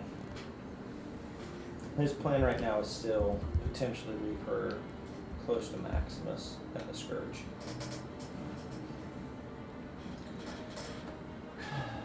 The Ravens might also be able to offer her sanctuary. I don't have anywhere Do you for you to think go. that the people in service of the god of death who dictated the end of necromancy would want some kind of my features around? I don't look exactly like some of the other ones, but some features can't be hidden no matter how much they try. Features aside, they're not fools. You have a wealth of information that we could very much use. And as one who also operates in secrets and shadows, there's a skill set that we would respect.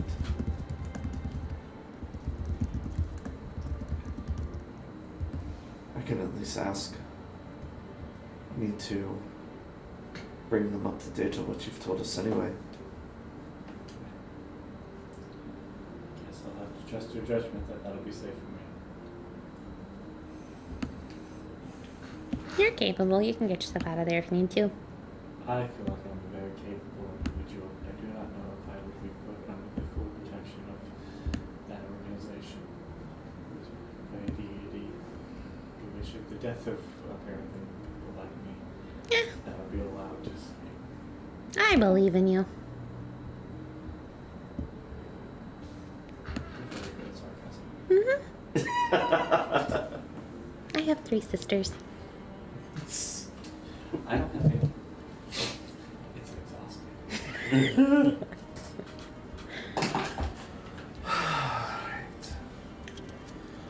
Here's a question. Should we put you up somewhere else, or are you just going to end up in the tower anyways? Hadn't thought about that. Could I? Yes. No. But would I know you could. I don't want to. I want to help, not impose. The question is going to be more attention drawn versus less. I mean, I feel fairly confident that I could get to that room without being seen. I mean, the little mermaid If fairly confident.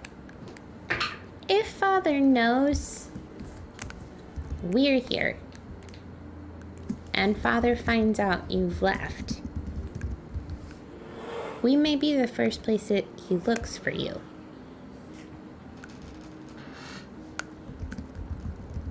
I don't think Father would think that I would be stupid enough to hide under his nose. It's often the safest place to hide. I'm taking refuge in audacity? Well, I mean, that I do like.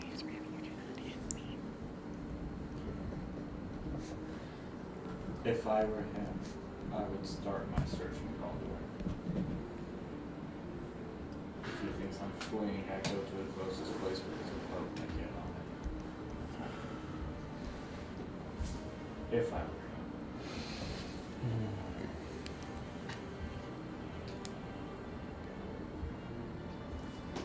Well, what do we think? Do we add? What is your long-term plan? Are you wanting to tag along, or are you wanting to do that which is necessary? I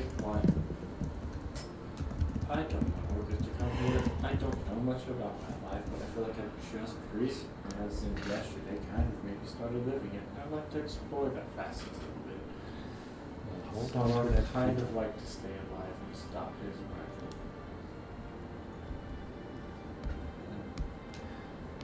I don't even know what a life looks like, but it doesn't seem like half a bad idea. I've been told to do a lot of stuff in my life.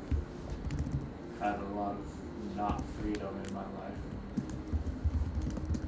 So having a little bit of that at one point seems terrifying, intriguing.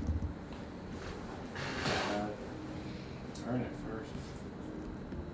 Unfortunately.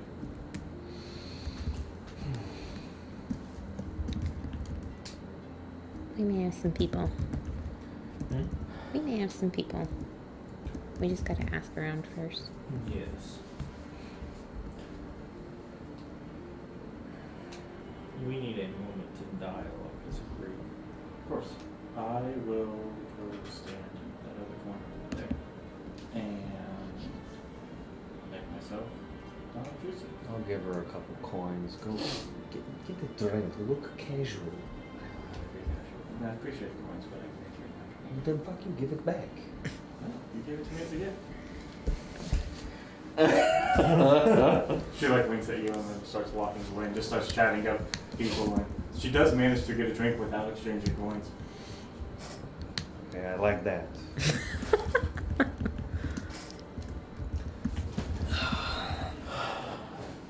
Do y'all want to try to put her with us No one silent night? image fades.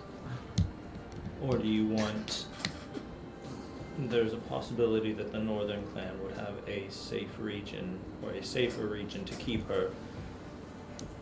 And there's a lot of resources they are going to need because they are the first immediate allies we have in this city who need to be prepared. And they'll be the first ones on the ground should everything go poorly. Because they can't leave. I think if with Alara's assistance, if they can assist us by finding any more of these obelisks, destroying them if possible. We need to know how to do that, which is why I wanted her to find that out. I think my immediate question is, what do we do with her right now? Because I don't want her dead, but I'm not sure that I trust her with us. And I believe I'm fair in that assessment. I trust you. So I think what you think is best is what I want to do. all of this out of the blue is rather peculiar and, to me, worrisome. So, once again, I go back to, do we want her present tonight? Or do we want to set her up because I will have to get across town and talk to Maximus? Should we try to set her up in a safe region in the Scourge's control?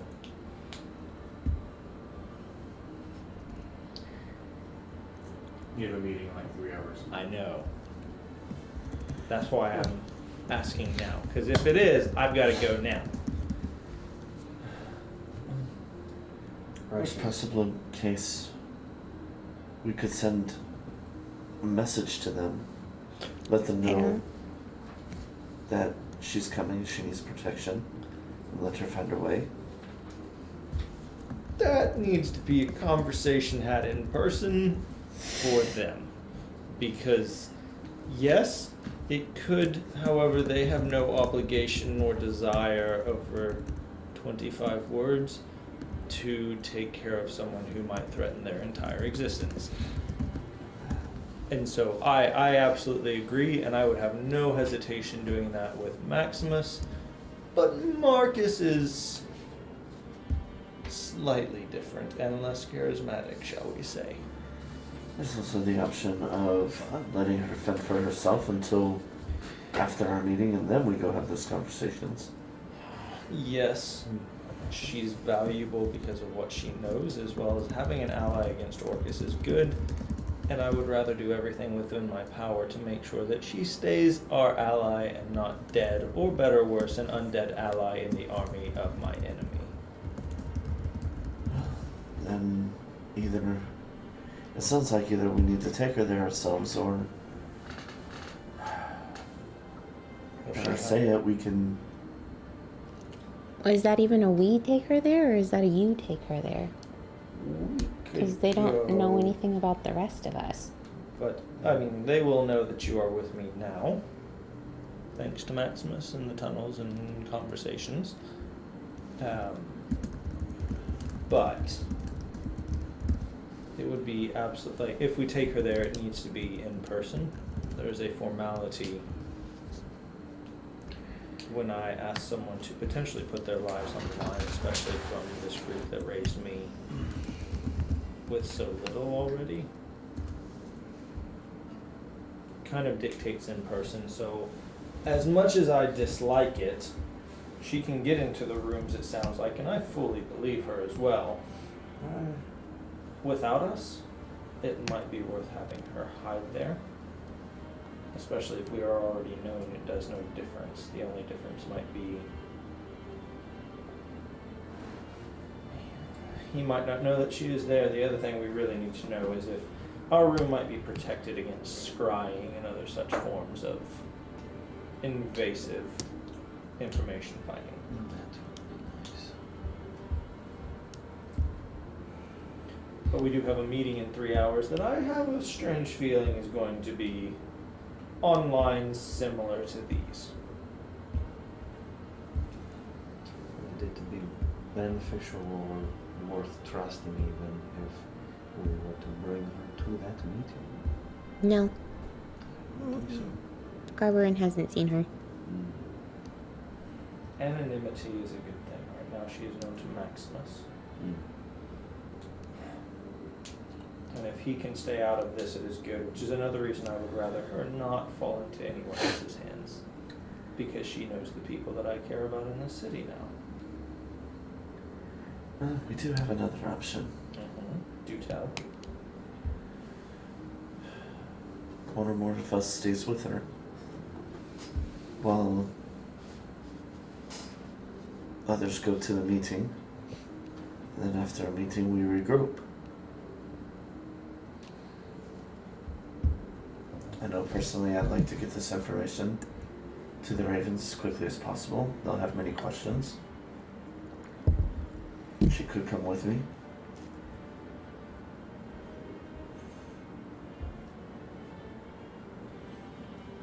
So you would desire to miss a meeting in order to go have one of your own and take... Desire, no, but this information is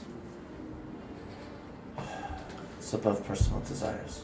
The other question I would have is, would it be more beneficial for you to meet with the Ravens after this meeting and take everything on a need-to-know basis?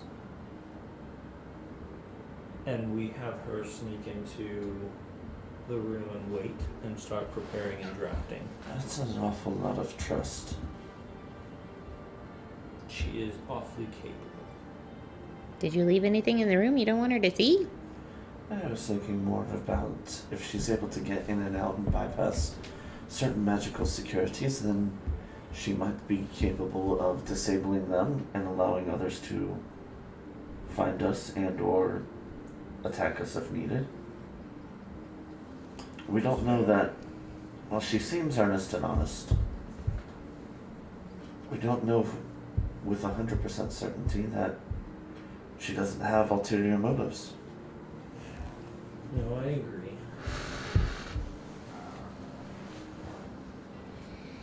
There's part of me that appreciates the idea of you babysitting. But I do think if the Ravens need to know Yeah, things, same.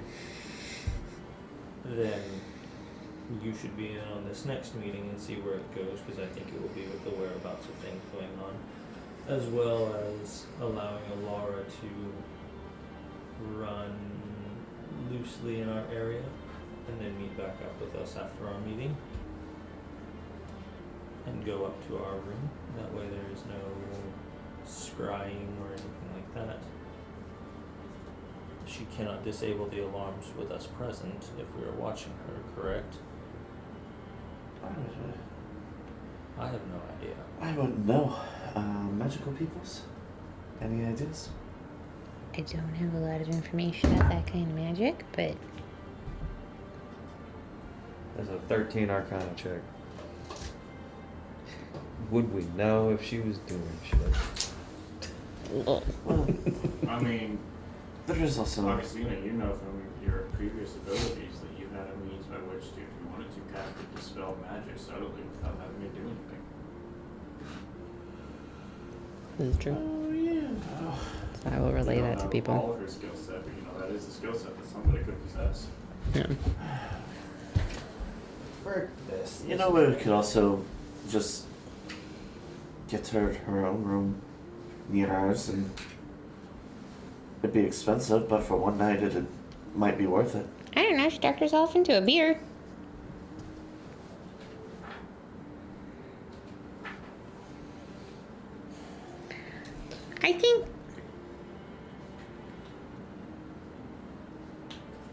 I think maybe we're trying too hard to play it safe whenever there's just really nothing safe about where we're at. Take risks. So do you take risks with them with you, or do you take risks with them by themselves? I asked my bodyguard. Oh. I think perhaps having one or two of us stay with her is not the worst idea. I'm not especially tactically minded, and I'm fairly perceptive, if I do say so. I could stay with her, keep an eye on our surroundings and on her. And Mary can send us a message if there's anything wrong. So put her close to the Scourge, and you stay with her there.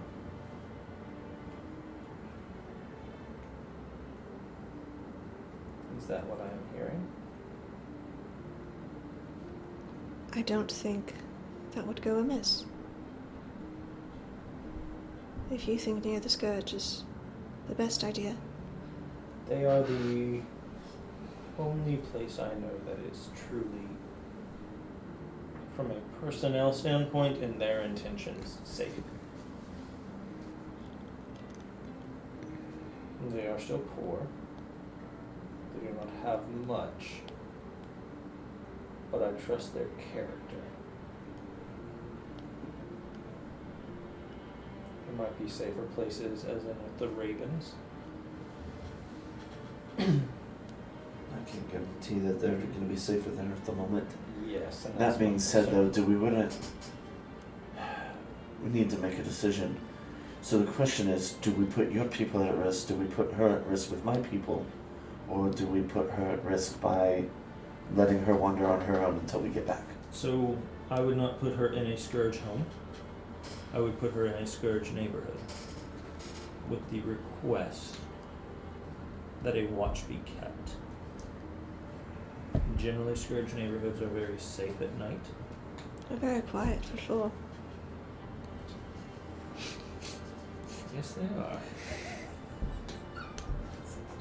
Player knowledge versus the characters. The character knowledge on that one would know too. So their protection would be in a roundabout manner without involving themselves directly. I'm not ready to jeopardize them, especially because we will need them as an ally. For the war. Yes, should hell break loose and come to this world. Which would mean that any threats on the streets would be mitigated but not entirely removed, in the same way though bringing a threat into our own safety and security net, I do not relish. Mayor, I would like it if someone else were with you. I think to that point, maybe the Ravens actually might be the best choice, because it means there is no attention on the Scourge. And if we can pose it to the Ravens is the fact that while she may have a history that they do not support, the information that she possesses to aid us is more important at this point. And people do value information over bias in most regards, but The enemy of my enemy. And where's Drydell less likely to go than to someone who is innately opposed to Orcus in the first place? The question would be, would that be the person Drydell would inherently watch closest? The very enemy of the one that I am trying to bring back, I would want to know every movement that they had and everything that they might know. I don't think we are in a position of making a good decision. I think we are in a position of making the least bad. As far as putting her exposure to other people, the limiting her exposure would be bringing her with us to our place. The other places that she might go, which might be physically safest, would be the Raven should they take her, but she might be seen. Under the radar, and most likely less seen, would be with the Scourge. But less an imminent barrier in the room, as much as the streets would be safe and the character is good. At that case, I am much more willing to threaten my own well-being instead of the people in the city that I do not know. And I will always take that risk first. So then, all that to be said, are we leaning towards sending her away?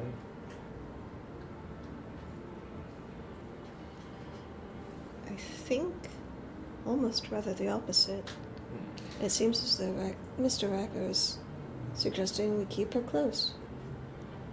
What if we split the plans then, and Mare still stays with her, but goes back to our room?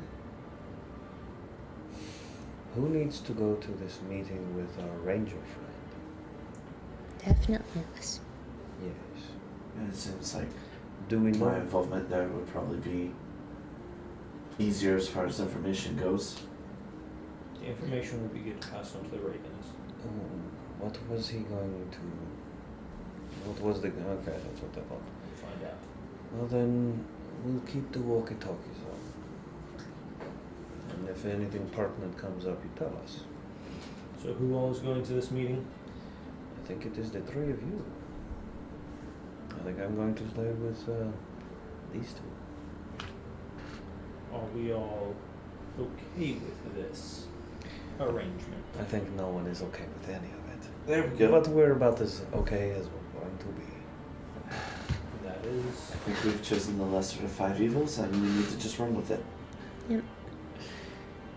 Fortune favors the bold, right? very well. So I've been told. Then we will make our way across the city, and you make your way safely Yes. to our residence. Alara, can you not look the way you look? Do you have magic that does that? He like walks over to you guys.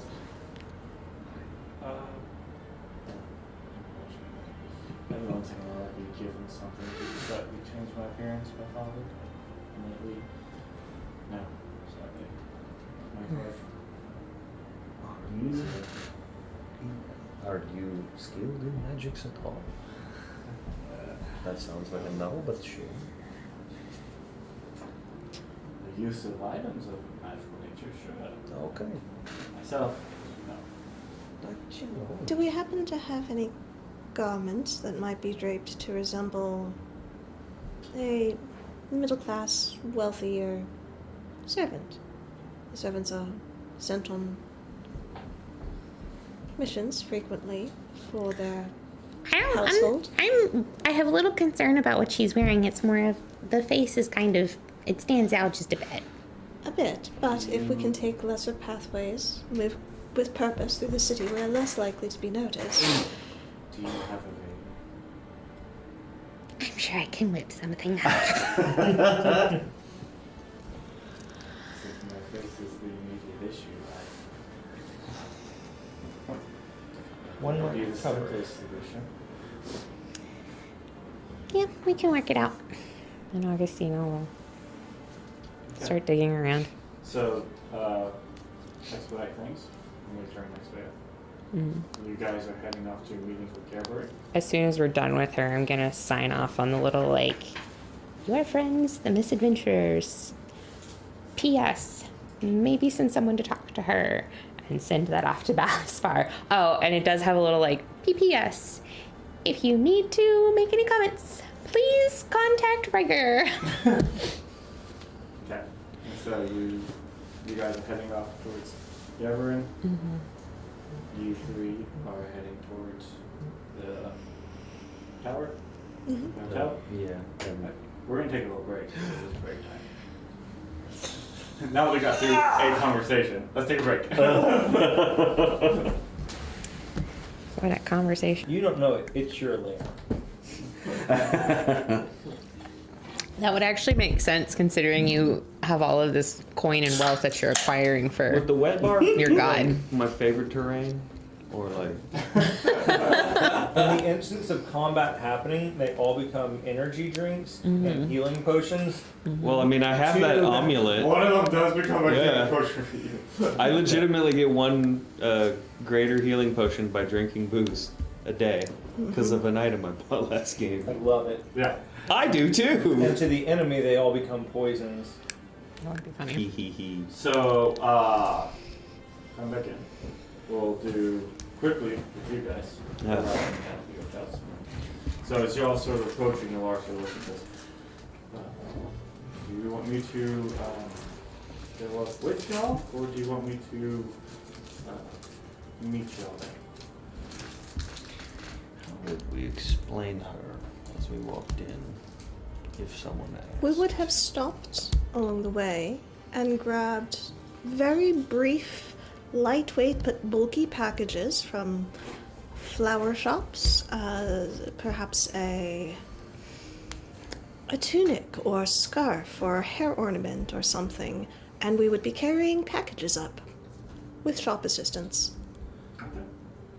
So with that, and so I mean, let's sort of think. So as we're getting closer, she goes. So this establishment will ask if you would like my continued assistance, or if you would like to dismiss me and have one of their people deliver these packages to you. Do I work with y'all, or am I a servant from somewhere else? If you are in fact a servant from a shop, you can step away briefly to come up independently. I mean, yes, I can do that. I'm afraid that they might arouse questions when I go up and don't come back down. That's what I'm thinking, is if you can perhaps step away, make a show of handing your packages to one of, well, several of their employees. I'll meet y'all up there. Wonderful. So that sort of situation ends up playing out, and after y'all arrive and the workers, the employee entrance opens and one of their individuals comes in and delivers the packages and then leaves. And then shortly after that time, you hear that same sort of disc arrive again, and a bar comes through. Well, once. So, where should I exist? Go bottle. Okay. So I have to ask, was our mutual friend always like this? Oh, I pour myself a drink. are you referencing Ulfric? Big man. Right here. Big man. Big man. Okay. Always like this as in... Emotionally constipated. Yes. That. No, he was always very decisive.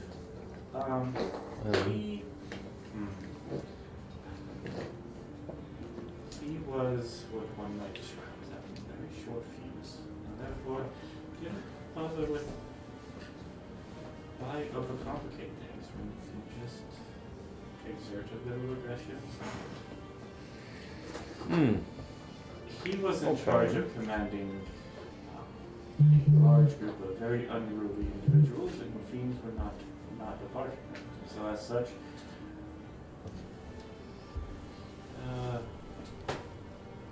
sometimes you just need to unleash a little bit of fiendish wrath upon them to show them who's boss. So the calm, collected demeanor of Riker is Big man. It's a little bit different than the bloodhound that I was previously. And I would attest that to him getting to know more about who he was before he is who he was. Before he is who he is, before he was who he is. I'm not. He gets something that's stopped.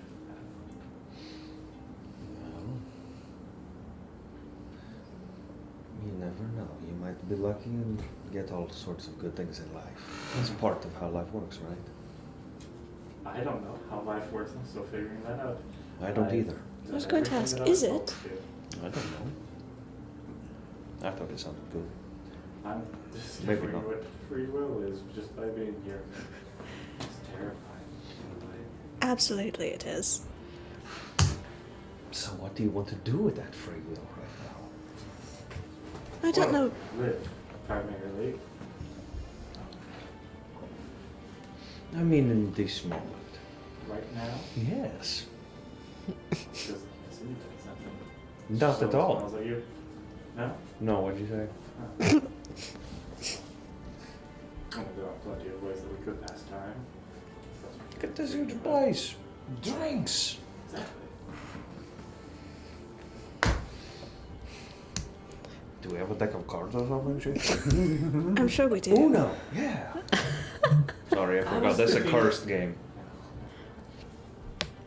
No, not I never don't. mind. What were you thinking? I don't really just appropriate. We just met. Oh, God. Perhaps later. Another time. I'll take you up on that. Forward to it. He can join as well if he desires. It'll be more fun. I made the right call. So, leaving the hotel, going to y'all's meeting. So y'all arrive to. Gosh, I feel like I have so much responsibility in the future.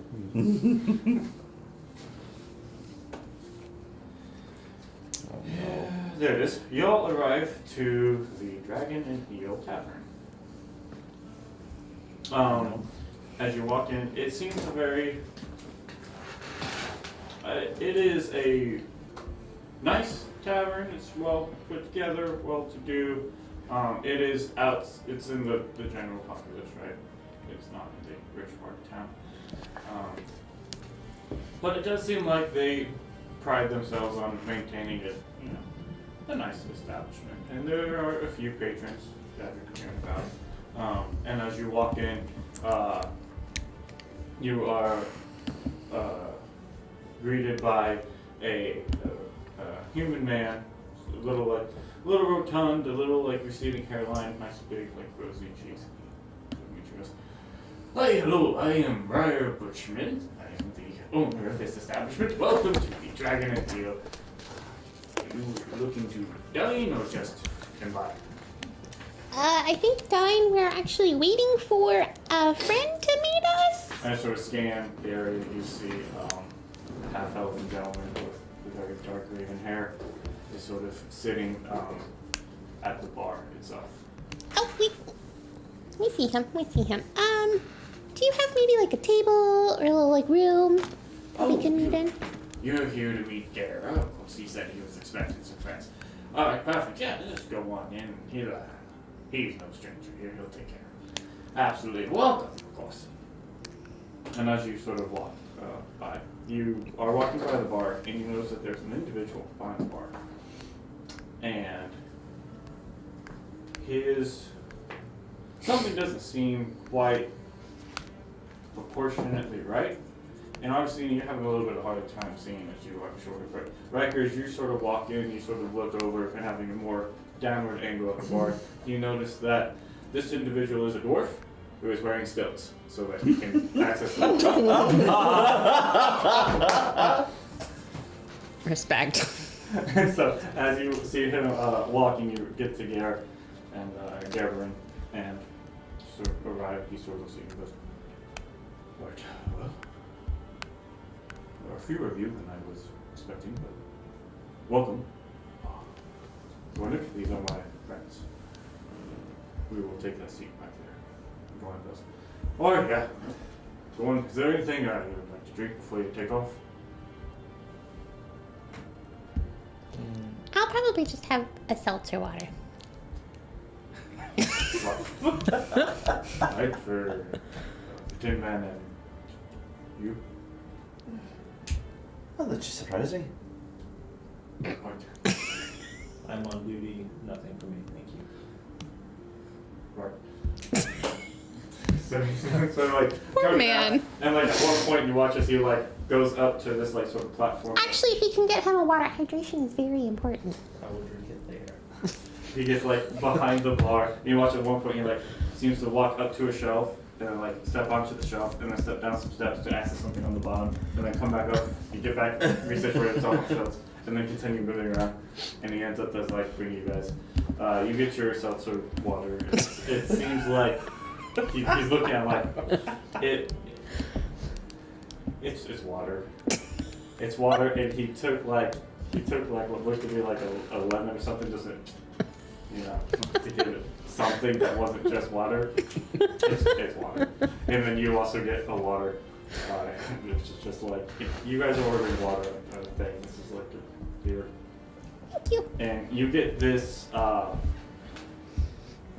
It's like it has a very like nice sort of golden brown texture, like visibility, right? But it's in a glass, it's not much bigger than John's current sort of Scotch glass. And so they sort of hand that to you. I'll put a gold on the counter and slide it over. Oh, well, thank you. Takes that box then. And then at that point, Garaborn gets up, maneuvers himself back to a corner booth that he seems very comfortable in occupying. So he sort of takes a seat and you all go and join. Right, well, I suppose it's time to, let's just get right down to business here. My type of man. Who are you? And I say this with the utmost respect, I understand. But, for all of my understandings, no Fey court would have 3 half-elves, or let's just say 2 half-elves and I'm not quite sure what your other setup would do. So you had ears that represented something of Fae, but all of the rest of her features were wrong. I know that my kind would not be accepted as representation of Fae. And so, I will ask, who are you?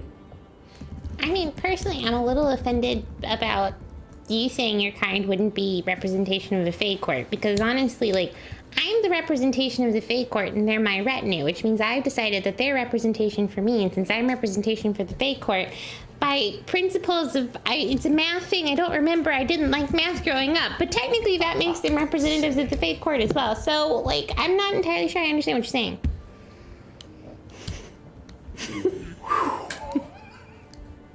Image that you presented was that you all were traveling from the Fates as representatives of your respective Fae Court. I have no doubt, in fact, that you are who you say you are, and I have no doubt, in fact, well, I don't know this. I have yet to see a Fae individual of such broad. Most of them are built slender build and use finesse. Your current bodyguard is perhaps, if they are Fae, the largest Fae I have seen. Well, my understanding is Fearbolgs are technically from the Feywild, and are not Fearbolgs quite large? They can be, yes. But most of them no longer reside in the Fae. Most, being the key word. Saying that your current bodyguard What I'm saying is the assumptions you're making are largely false. They're based on poor premises. What's your goal with this conversation? to figure out what you are doing, who you are, and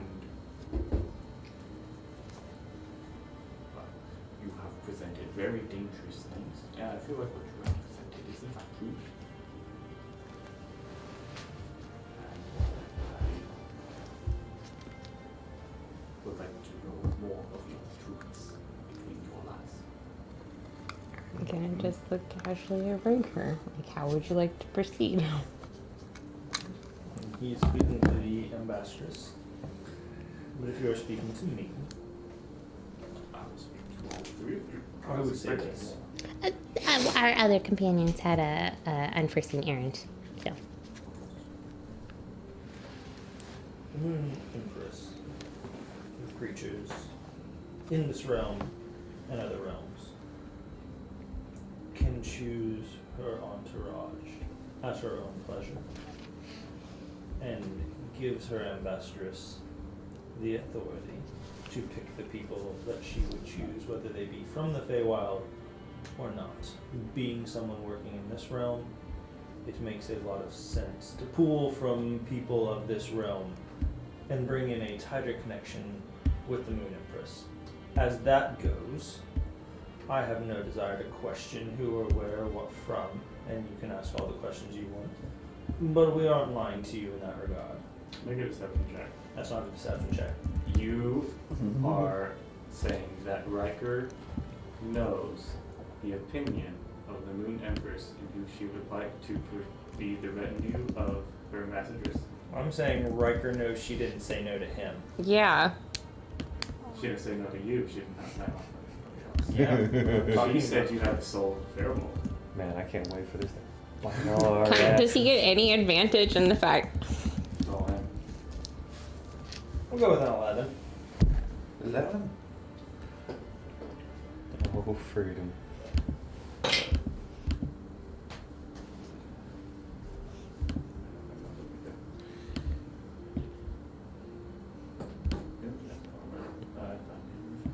Everything is shut down, sorry. No. Passes. Mm-hmm. That's what I heard. Which one pulls it up first? This whole computer just shut down apparently. Boo. Why'd you do that, technology? What? I am curious in that though, because Yeah. she did tell Augustina to go, Mhm. and she didn't give any specification not to have. In fact, she told her to gather information on people and things, and so this entourage would be part of that gathering of information. So it's not that I'm lying, it's how you interpret what I'm saying. And she didn't tell me no, She, because I have the soul of a furbolg, but I'm definitely not. So like I have this scent of something, but I'm not. So within that, like Riker doesn't. He knows he has roots to furbolg, but he is also convinced he's other. So Riker's convinced he's other. She's convinced otherwise. did Riker pick that up though? She calls you a Fairbolt, Scent of furbolg. and that was enough. You might know. I mean, it's one thing, you know, Fae, half-elves are not well received, especially in Fae areas. And so she signed off on you and signed off on you going and doing your adventures. She did not sign off on you just bringing in anybody and being like, yep, they're all representation and part of my entourage and being. I've never claimed that. I said they're part of my retinue. I picked them, not her. As you said, you are representation and they're a representation of you. So therefore, A equals B equals C works inversely. You want to split it up, B inversely. So I would just This is say, how like, debates work. what Riker set out to do is not deception, but dialoguing as to as he understood things. Just so you're aware. Okay. That was not he's trying to lie. No, that was Agustina. So, Because as he sees it, he is not furbolg. She says, I catch the scent, but she tolerates my presence. And she sent the ambassadress to go gather information about this world, which means then to gather people around, and she's going to send a massive report that Riker's not super thrilled about. And Riker's voiced that, but she's like, yeah, it doesn't really matter. He's like, well, she gets the right to choose who she keeps around her to send, because that is something the Empress told her to do. okay. Would a persuasion change your number any? No. Okay. I'm just saying, like, But, the consequences, yeah. the outworking of Yeah. you're trying to lie to me versus you're an idiot are vastly different. Yes. To be fair, there's not a good you're an idiot check besides picking deception or sometimes persuasion. So Yeah, no, it's not no, a no. you're an idiot stat. Sorry. Yeah, I'm still saying, like, But yeah, you're a lying idiot versus you're just an idiot. Like, the Yeah. liar part, Riker's Yeah. trying very hard not to do. I got you. I'm just gonna look at you. But what you're saying might perhaps possibly have an air of truth to it. I have spent quite some time studying, and even myself have traveled to such vague worlds. If your half-elf companions are chosen by the Queen, as you say, then it would seem that this Queen goes against other aspects that I understand, and would against the faith itself, which seems alignment to me. The half-elven companions were chosen by me before the queen ever knew I existed, so she didn't really have a choice. Well, she did have one, and she chose me, so. So what it sounds to me, I feel like you presented yourself in that council as a group traveling on the behest of the faith. What it sounds to me is you are a group of adventurers who are simultaneously,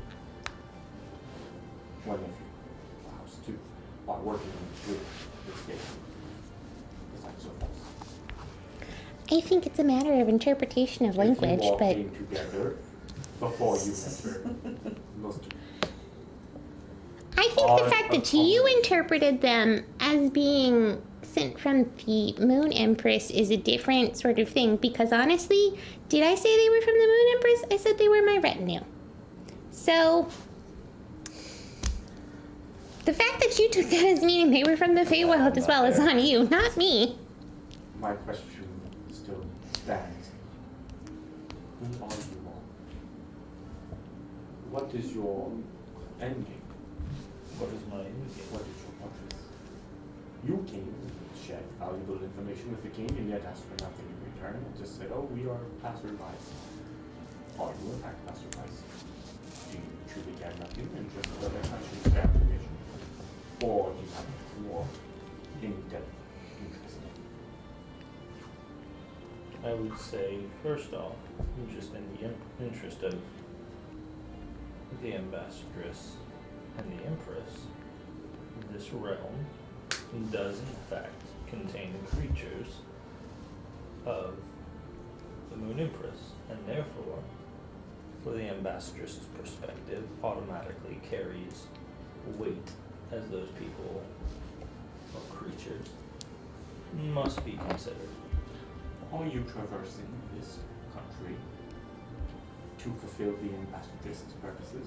Or are you traversing this country to fulfill your own and the ambassadress's when it is convenient to them? Is the ambassadress's mission your sole purpose? Or do you have others in your group? My purpose is to ensure that the ambassadress stays safe. And as she is in this country, the interests of this country are my interests. And enjoying and appreciating this country as I do, and have made connections on this world as I have, I very much would like to see it continue on. So I have a personal interest on two fronts.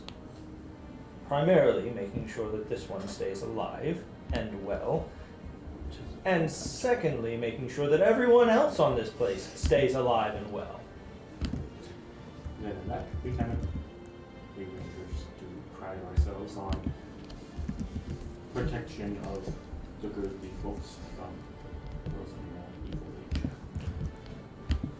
We have no ill intents with anything we've done here. We had no express interest in coming here outside of trying to convey information that we had learned that brought us some concern. Do I get the feeling that he is digging and has a good nature?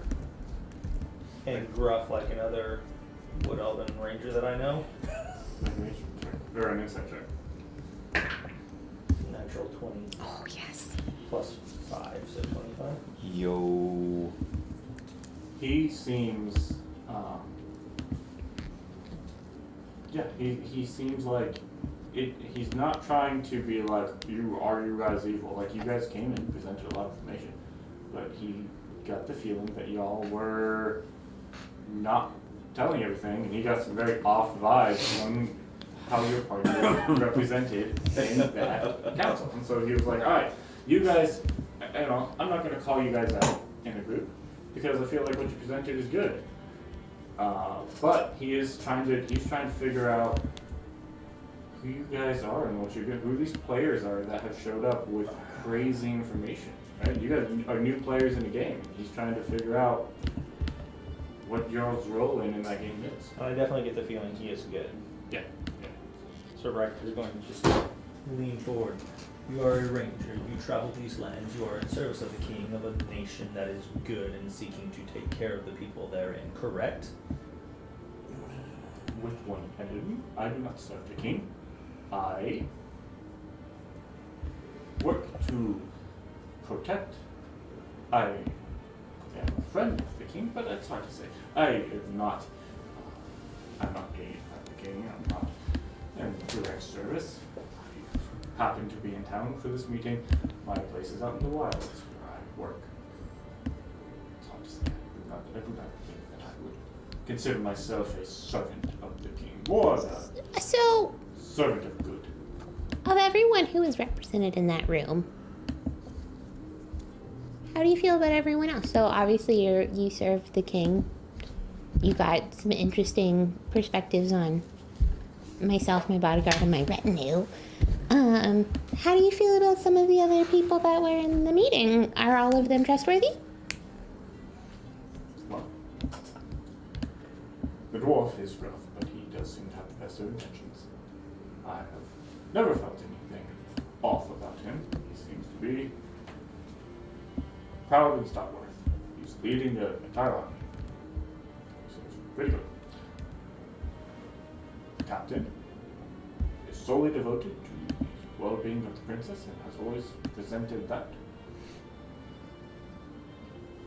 Anybody who protects the princess seems good.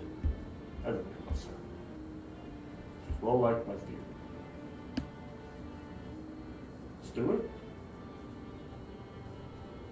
He's very well. Choose it. I don't know. Watched him carefully. Something seems off. Not exactly sure what. He's been a steward for a very long time.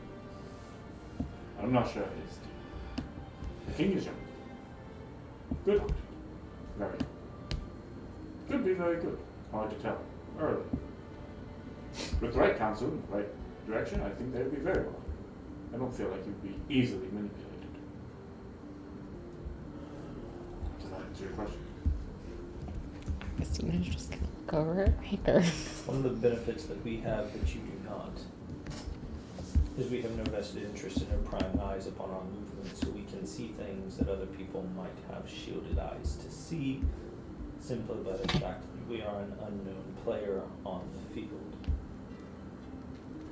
Which is one of the reasons that we have the information that we have, because of our travels. Supposed to. In your information, is there perhaps things that might benefit someone in my position, in my purpose, in protecting in the wilds, stopping people like the Orc King and others, monsters who would seek to destroy good-natured folk who live here? Is there any information that you might possess that might aid me and mine in such an execution of that task? With all due respect, no matter how prepared you are, based on what we believe, you are vastly unprepared for what is hoping to come through. Have you seen noticeable rises in orc movements, fiend presence, and things that once were dead that should stay dead moving around? I would say if you have, from what we have seen as we've expressed, you maybe have tasted the tip of the iceberg.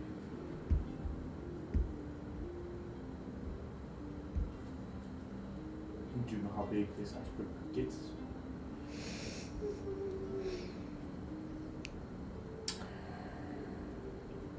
I would shudder to think of the possibility of the size.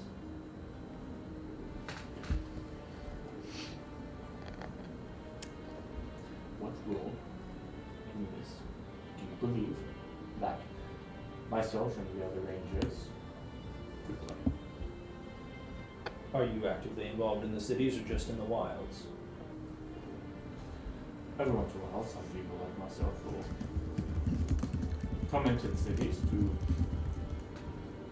see if there's any hearing of things that we have not heard, or sometimes we get asked to come, or sometimes we just have to refit our place as in the wilds. Do you have connections in the cities though? Like, I don't know, like with city guards, but maybe like there's some version of you guys that like is in cities. Not generally, no. Most, actually, all the rangers that I know have a comfort in nature that we hold to.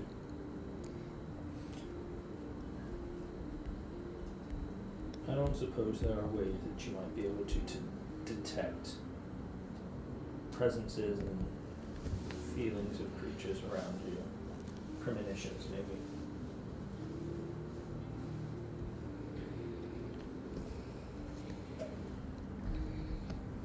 No.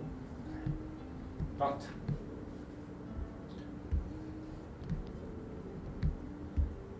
well, I would say perhaps loosely. Distance, number, things like that.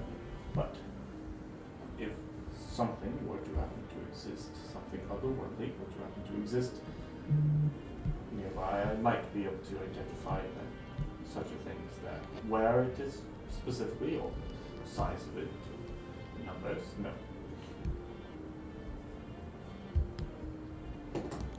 How would you like to take a walk? Sure. Where are we going? Underground. For what purpose? Are we giving him some connections? For your insight, potentially as well as mine. I have heard rumors of things growing underneath the city.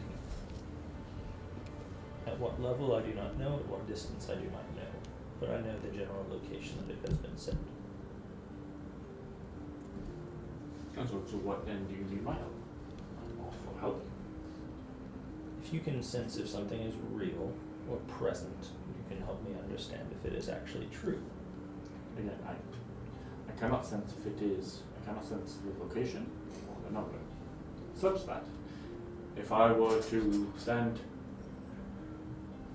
in the middle of this room, actually I could stand a mile away. I were to seek to detect the ambassadress's presence. My detection would tell me that within the sphere, it is in fact a thing. What other things can you find Oh, most things that do not exist On the map, where are we at?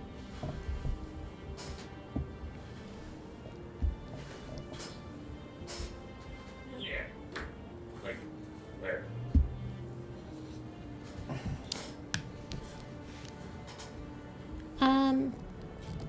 If you were to do that within a mile and maybe try and find something that is fiendish in nature. Or undead. Just what we're looking for. Those are two of the things we are looking for. Would you be able to potentially grasp not exact numbers but large quantities?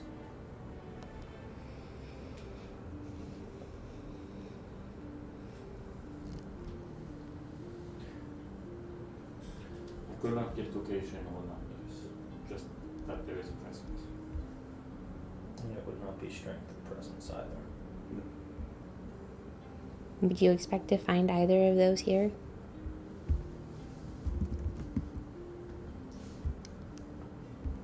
I would like to think it is a large city, a lot of evil up place, but to find such things, it would be concerning. Must stay We between don't know us. such things here.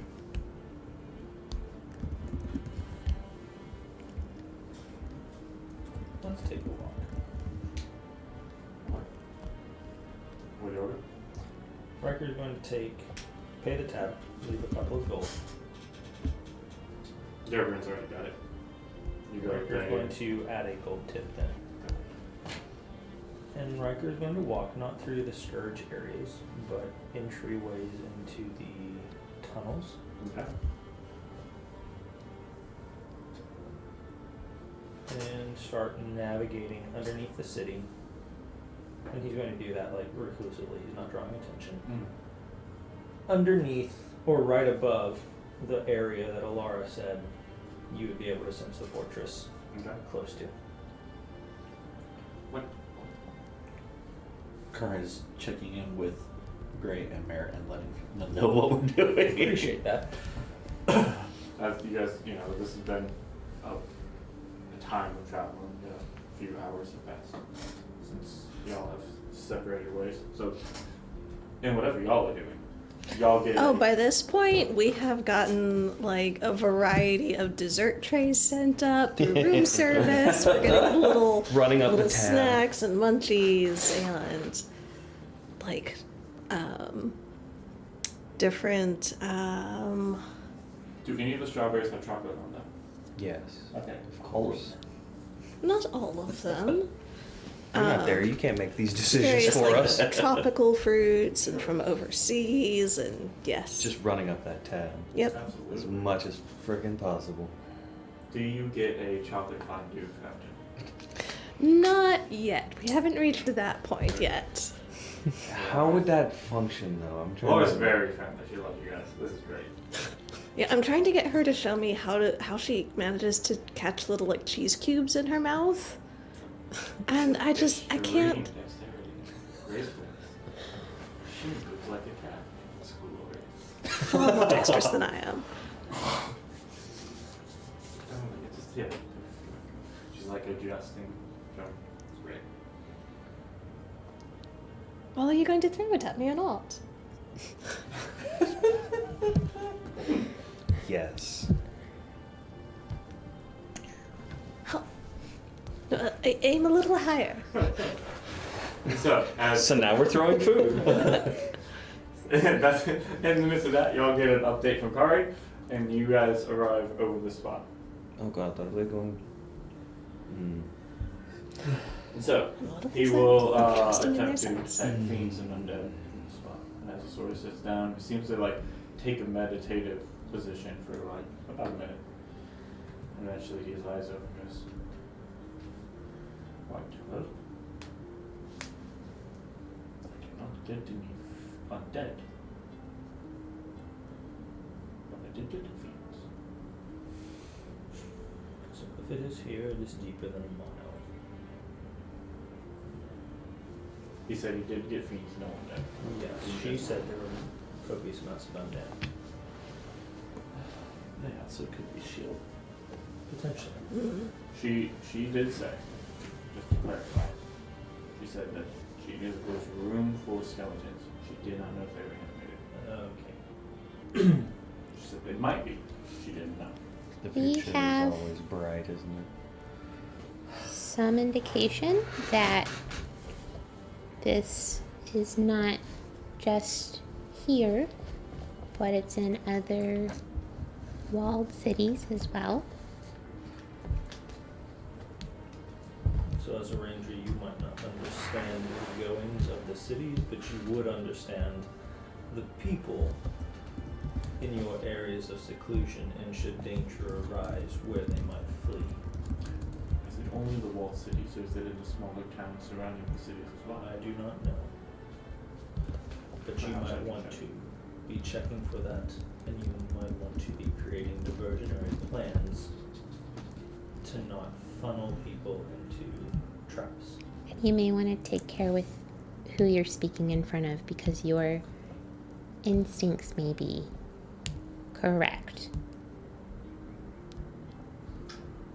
I think then perhaps it may be best that I leave the city, find some of my companions, and we check similarly in the other surrounding towns and villages for such deals as fiends and undead. Are there otherworldly entities that we should be checking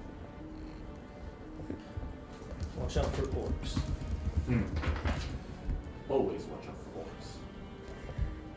orcs. And we're thinking things might be starting in the mountains.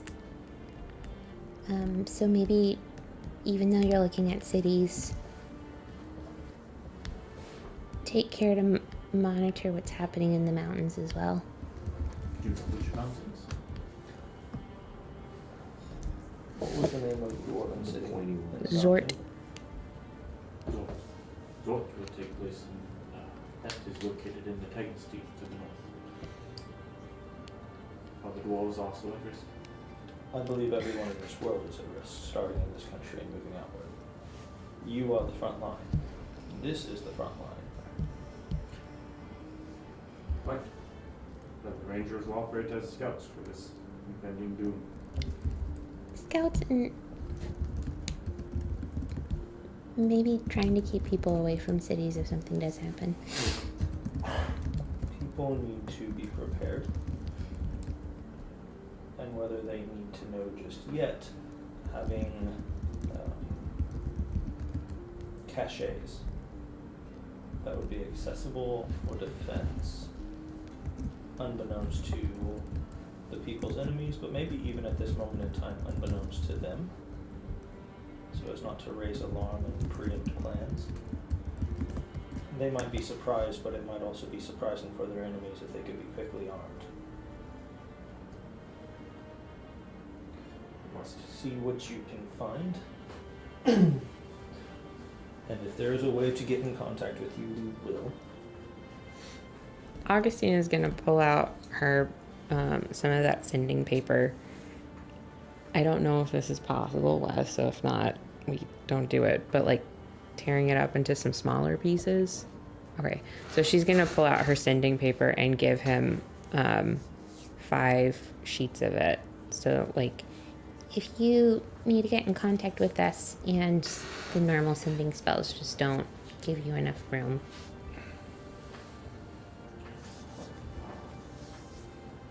Right.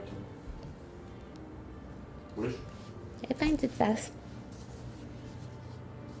to be addressed to you. I don't know. Perfect. Thank you. All right. Maybe go ahead and address it, just to be safe. Good. Then it's traceable. Be on the guard for obelisks.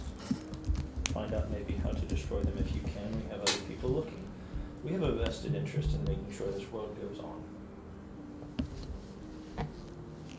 Well, It would be a shame to put the ambassadress out of work on her first assignment.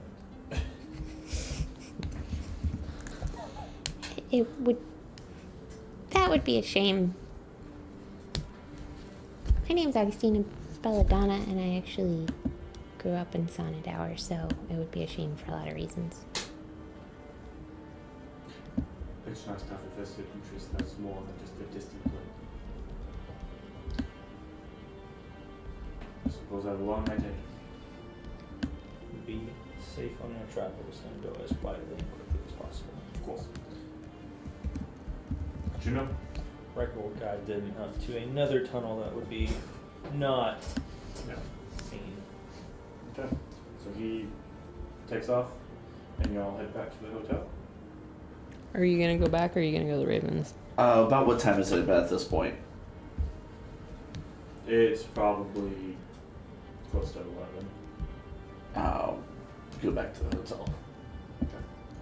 So we'll say around midnight or so, y'all arrive back to the hotel. What do they find? They find just like Sweet fucking, Jesus. we've been drinking, there's a mess. There's like fruit and cheese that have been thrown across the room. Hmm.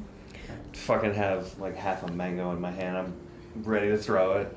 There's like Oh, hey! one room that Augustina has turned into her little like studio suite, and she sees everything and she just starts like walking over there and opens up the door. And she's like, okay, stuff got moved and I'm not okay with this. I was curious what you were making for us. I'm sorry. That's fine. The cheese stayed out here. It's fine. Okay. I made sure he didn't touch your scissors. Yeah, no. you. Gray's had a lot. You believe it is time for bed. You know, I think I might actually be able to sleep tonight. If not, I mean, we can help with that. I think I'm good, thanks.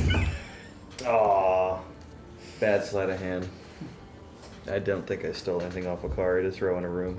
I was gonna say, Kari is probably like gonna spend about 30 minutes just screwing around with the lock, trying to Okay. get some time in, and If you broke it, I'm not lending you mine. I don't care. it's stuck.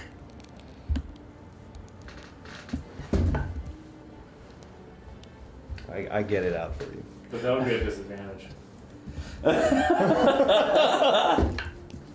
No, I still get it out. Okay. So good. I work better when I'm drunk. Arthur's gonna make sure everyone goes to bed, and he will The door starts swinging open, Clean you're up. just going with it. at least organize Yeah, but it's like Some swinging of the back, mess. so I'm like backing up. that's immediately accessible, and make his pot of coffee while everyone's asleep, and just think about everything. So with that, I think honestly, she probably Augustina stays up a little bit helping you clean up, and then to do kind of a check-in. So I'm not sure if we're wrapping up for the night, which is fine. if But y'all want to, I was going to wrap up so we can pick up in the morning next session. So if y'all want to do any final new business, Are you okay? It's been a day. It's been a day. This city is in imminent danger. The people I love and grew up with who took me under their wings are in imminent danger, and they cannot flee, unlike the people who are rich here. They have a vested interest in making sure that this area is safe. We come home to a room that is absolutely destroyed by a woman that I don't very much trust, but I would like to see better. We have a ranger who might be traveling somewhere. We have the counselor to the king, who is the one who raped my soul from my body and put me in this mess that I must see and interact with and not pick a fight. Demons are popping up, undead are everywhere. Seems like a great day. I don't know. Like, what are you supposed to do with that? How do you fight an army of undead and fiends? And how do I prepare the scourge for what might beset them? And how do you deal with a steward? And how far do you trust Alara? I think she has purpose. And Mare is so conflicted, and I just so badly desire to see her find peace. And Gray's family is somewhere off in the nether regions, and we don't know, and I can't do anything. Do you ever feel just powerless? So I can clean, and I can make a cup of coffee, and I can try to figure out how to keep the people I care about alive. Yeah, I'm fine. I'm fine. How are you? I'm not fine. Before you go start a cup of coffee too. she just kind of holds it, and she's like, I've been thinking a lot about what happened with Mare. she kind of describes for him the same stuff she was describing with Mira about like what the magic actually felt like. And I keep on feeling it in my hands and my arms, almost like ghosts. And it makes me think a lot about how I grew up, because if the first magic I ever did was to revivify something, my family knew the whole time that I was capable of this. And they still picked my sister. And even if I can excuse my family because they were scared, the gods we followed are from the Feywild, and they still didn't care. And so it hurts a lot right now, and I don't know if maybe someone's right and there is something wrong with my magic, but if there's nothing wrong with my magic, then how do I explain that? Was I just unlucky to get the magic here? Or unlucky for the family I was born into? And so even though I know why I decided to become the ambassadress, and it makes sense. There's a part of me that kind of wishes I had gone through with it just so that I didn't have to know and I wouldn't hurt. So, it just kind of hurts right now. Sorry to add that to everything else that's happening today.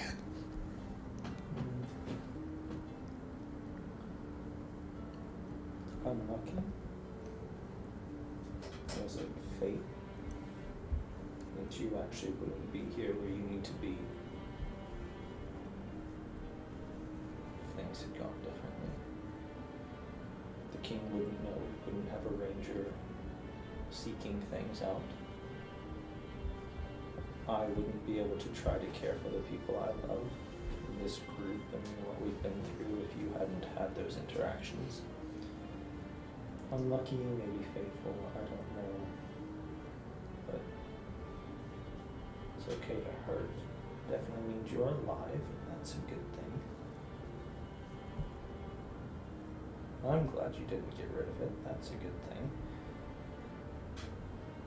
And she might not tell you, but the mayor's glad you didn't get rid of it. I don't know about that.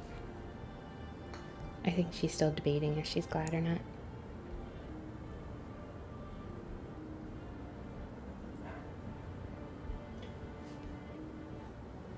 And you two could both learn so much from each other.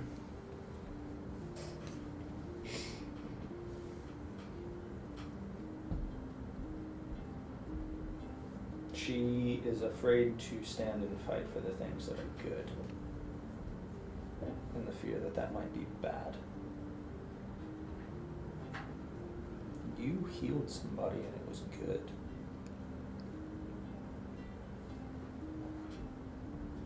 I'm not so sure these are opposite sides of the same coin.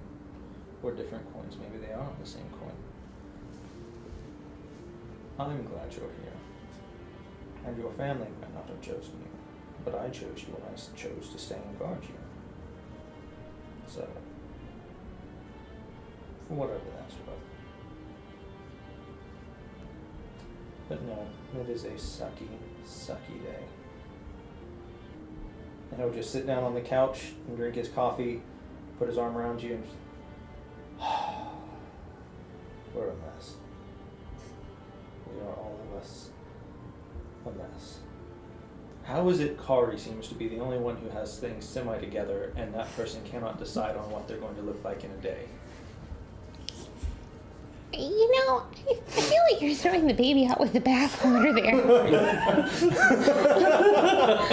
And so with that, well, Augustina is very much like she snuggles in next to him, and at some point in time during the conversation, he notices she's just asleep. I was gonna say, at whatever point I was, people forced me to bed. Gray was obstinate, stubborn, not going to bed. He wasn't like fall over drunk, but he had plenty. I think perhaps the amulet kept him from being completely fucked up. But he'd have been laughy and just, fun party mode. He'd have been, but the words coming out of him are about demons, skeletons, that bastard at the meeting, and then you hear him sniffle, and he'll get up and wander to a room. Once everybody's gone to bed, Kari's gonna pull out some paper and start writing down pretty much everything that they learned and try to make sense of it with everything that she's got. She'll start making sketches of the routes they took through the palace.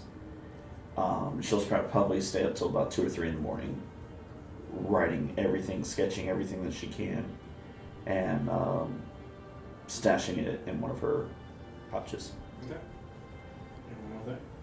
No, that was it. Alright. I was making a joke because one more thing. And one more So, thing. as we, I have a question. Where did you put Alara? I didn't do shit. Where did Alara go? Oh my God, where'd she go? What room, area, section, go, hey, you sleep in the conversation. What space did you allow her to occupy? Well, we put Alara into an empty room, probably closest to the living area, so I could see if she were to. So all the rooms are right off. There's one big living area, and then there are 5 doors on each side. So like one of the middle doors. So the one, like, sitting on the couch, Mm-hmm. if she were to come out, Riker would see it. Okay. Sounds good. And so with that, we will pick up in the morning next time. On the keep. Oh, we learned so much.